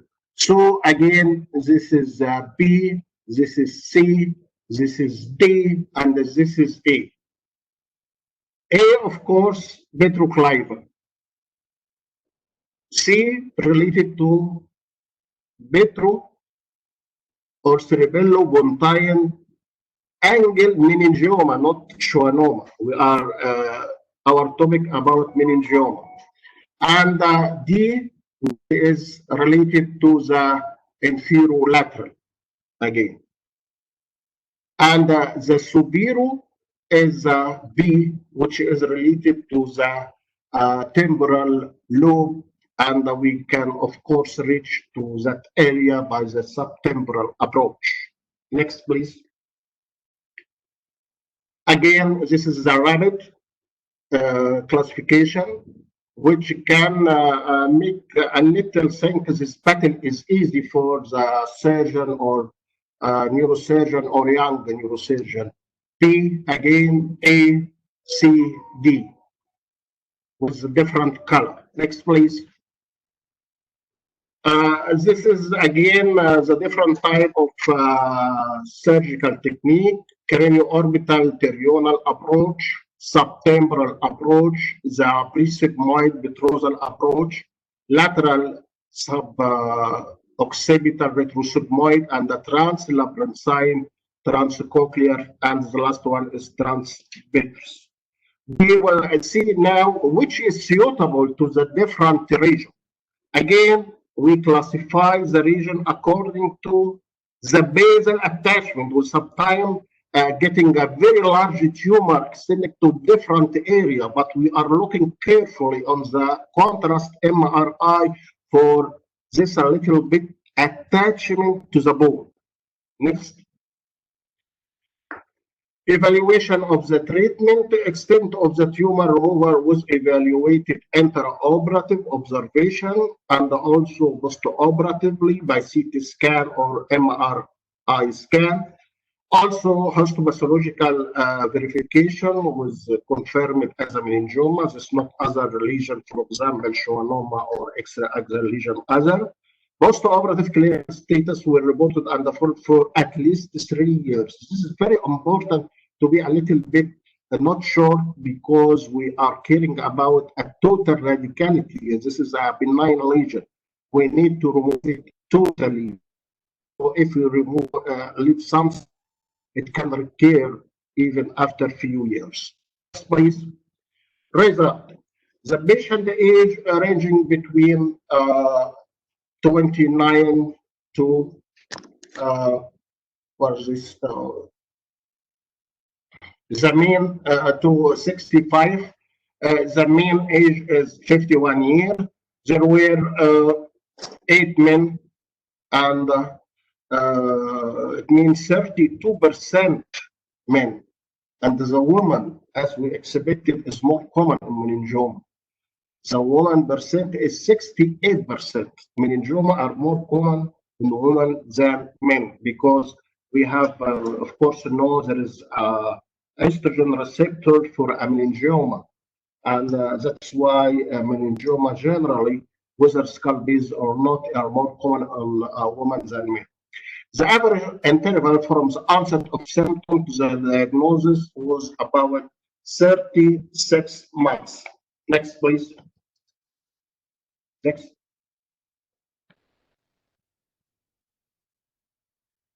Radiological findings, the maximum tumor diameter range between 15 millimeter to 60 millimeter. This is a little bit large. A diameter of 6 centimeter. We found this sometimes on the petroclival meningioma. It is not very important here. Remark that 6 centimeter to give a symptom or to patient to notice that he got a tumor. When we studied the patient, we found a very large tumor. In relation to different zone, zone A, which is petroclival, is about 4 cases. Zone B, which is Subiro triangle, is 4 cases, which is of course easy by a subtemporal approach. Whereas group C and D contained on 8 cases, 4 cases have extension to both zones. A, which is medial, and C, which is on the middle inferior triangle. That means important remark of radiological finding that the tumor have extended through hiatus, tentorial hiatus, I mean, of course. So it extends from whether from around internal auditory hiatus through the tentorial hiatus to the superior compartment or the posterior fossa or the reverse. But again, the main point of remark is attached to zone C, which is around the internal auditory hiatus. 5 cases had a very large, huge tumor extension to all zones. Of course, this is should be around diameter of 6 centimeters. Next. Radical surgical removal was achieved on 85%, subtotal on 5 cases, whereas the tumor left was less than 20%. This is a definition of the subtotal. If we left about 1/5 of the tumor, we call it is subtotal removal. Incomplete tumor removal on 4 cases, where the tumor left was more than 20%, meaning 40% or 15%, we can say this incomplete. Of course, the cause of incomplete or subtotal is that the tumor encasing the major vascular structure like the internal auditory hiatus while he is passing before the cavernous sinus or the tumor invading the posterior end of the cavernous sinus itself. Next. This is the distribution. I think this is also important slide. This is the distribution of the different region with the different approach. Let me see this. We have the yellow thing here, which is the medial one. We found the most appropriate approach is the cranio-orbital approach and the cranio-orbital terional approach or cranio-orbital approach. We can reach to zone A. What is the zone A? It's the medial 1/3 of the vitreous. Okay, this is the yellow thing here, and this is the different approach, whether cranio-orbital, terional, or cranio-orbital. Group B, this is on the superior triangle, which is subtemporal, of course, which will be easy. It is above the tent because the tent, as we know, is attached here on the vitreous ridge. Let's come to C. This is the red thing here.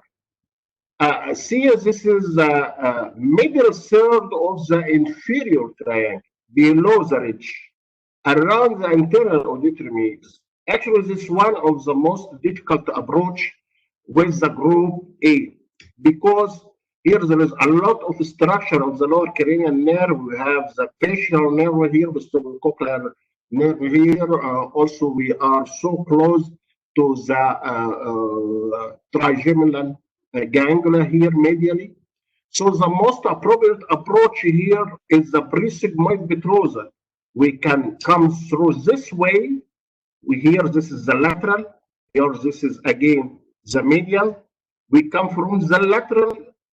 Perisigmoid mean before the curvature of the sigmoid sinus. We can come through this way because from here to here, actually there is no important structure. Just we need a little bit retraction of the superolateral surface of the cerebellum.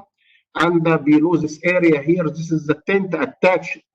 So we actually we have the ceiling above is the tent, and below the infero-medially is the cerebellum.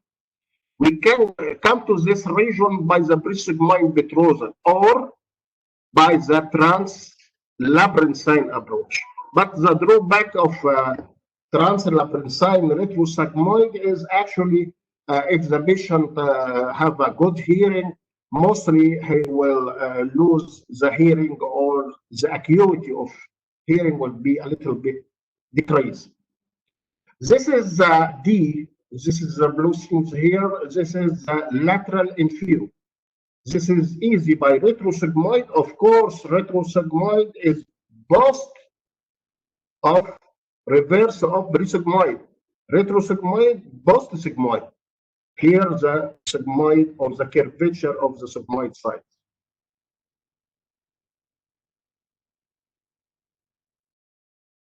Things here. Where that? Sometimes we found the attachment, believe it in some case, attached to all this area. All this area means a supra and the infratentorial. Here is the supratentorial. Here is the infratentorial. How we can reach all this 4 or 5 regions?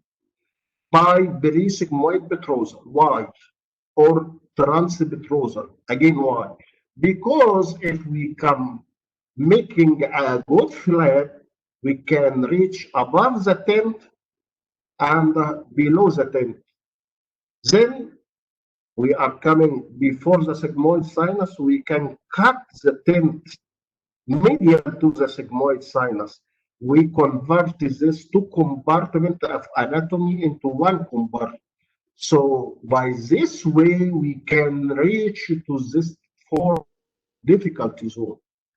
As I said before, removal of a petrous or a huge petrous meningioma, surgery between a neurosurgeon, we are saying this is the battle against the probe or the petrous. Actually, this is the battle. Next. Okay, wait, back.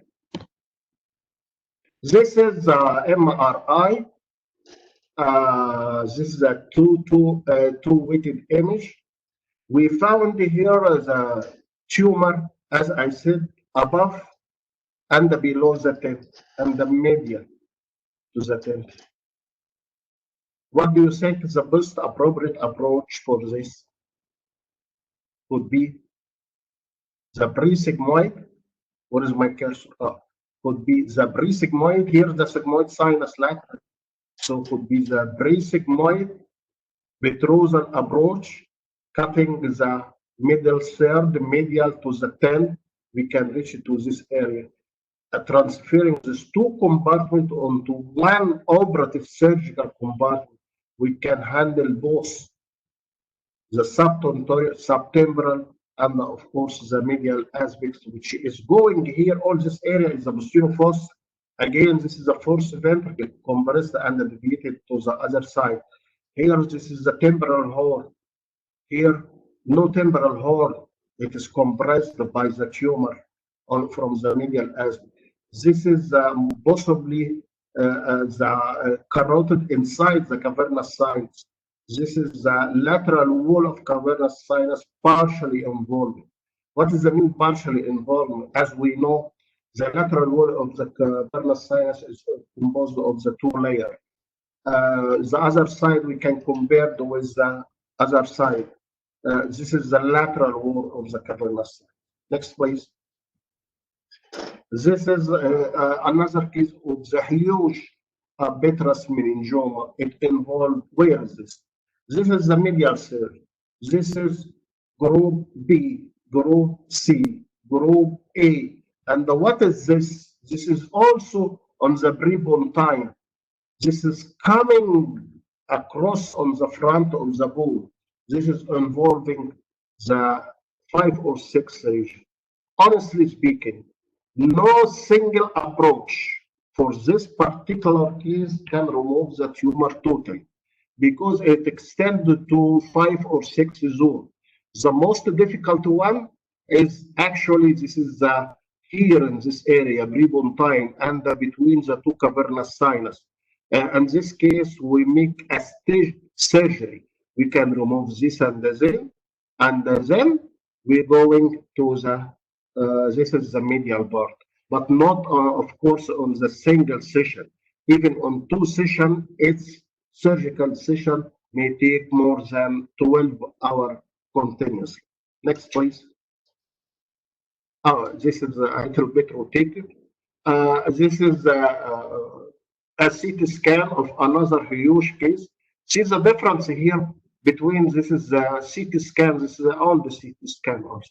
You cannot see the actual attachment like an MRI. I put this only to see the difference between the clarity of view between the MRI and the CT scan.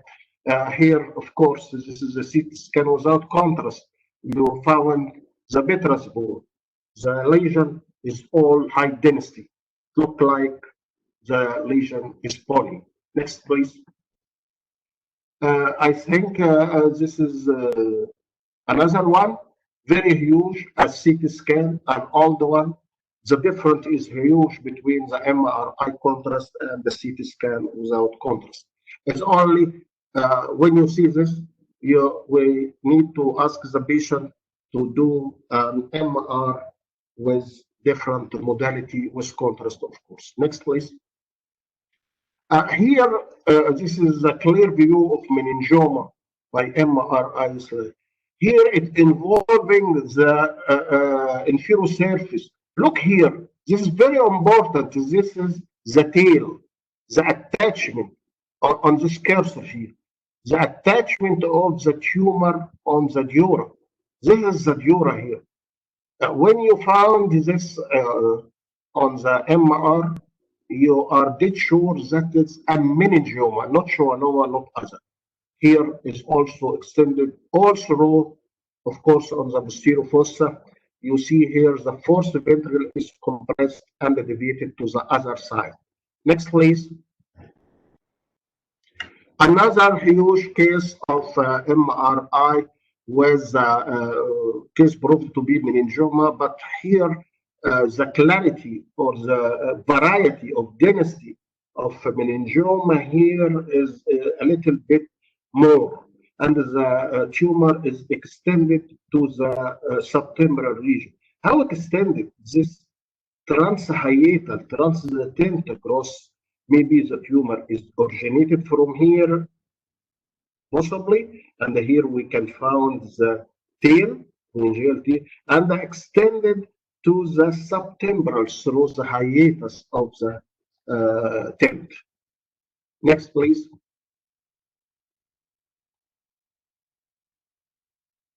Conclusion, vitreous meningioma often lie adjacent or compressed or involve a large number of high crossed vital structure, especially the high vital structure, I mean vascular, whether an arterial or venous, or the cranial nerve. Cranial neuropathy were the most common frequently encountered complication post-operatively. Next. By comparing our result with other reports, we can conclude the following. Lesion on zone A, again, zone A is the medial third, could be managed by cranioorbital terional approach or by subtemporal transvitreous approach also. But the easier, to be honestly, is the cranioorbital terional. While the lesion on zone B, where is zone B? Is the outer superior triangle, it means subtemporal. Or zone D, where is the zone B? Is outer third of the inferior triangle. only has a high chance for radical removal with good postoperative result because, of course, they are lateral and there is no crossing vital structure. This is the key point or key word here. No crossing vital structure between your approach and your target. Of course, the target is the attachment of the tumor with the dura. The suboptimal result usually confronted with region, of course, Zone A and Zone C. Zone A is the medial third and the Zone C around the internal auditory meatus. Next. Meningioma at 4 zones, A, B, C, D, or A, C, or C only could be managed by retromastoid or presigmoid betrothal approach, especially if the hearing was intact, but not the translabyrinthine, as I said during my previous slide. While if the hearing is lost already, if the tumor compressing and losing the patient hearing on one side, of course, the other side is the patient can hear normally. The choice between translabyrinthine or transcochlear, because both affecting markedly on the hearing, or transpetrous is made depending on the direction of the tumor extension or other cranial neuropathy. Next. Thank you. My name again is Professor Dr. Mohammed Fahmi, Professor of Neurosurgery, Alexandria University, Egypt. Also, I am the chair of Egyptian Society of Brain and the Skull, and the main office of that society would be on Alexandria, Egypt.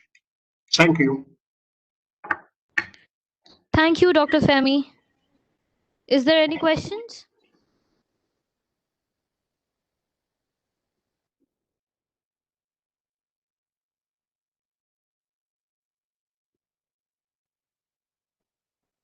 I think there is no questions, Dr. Fahmi. Okay. Thank you. Thank you, Dr. Fahmi, for the valuable research. Thank you.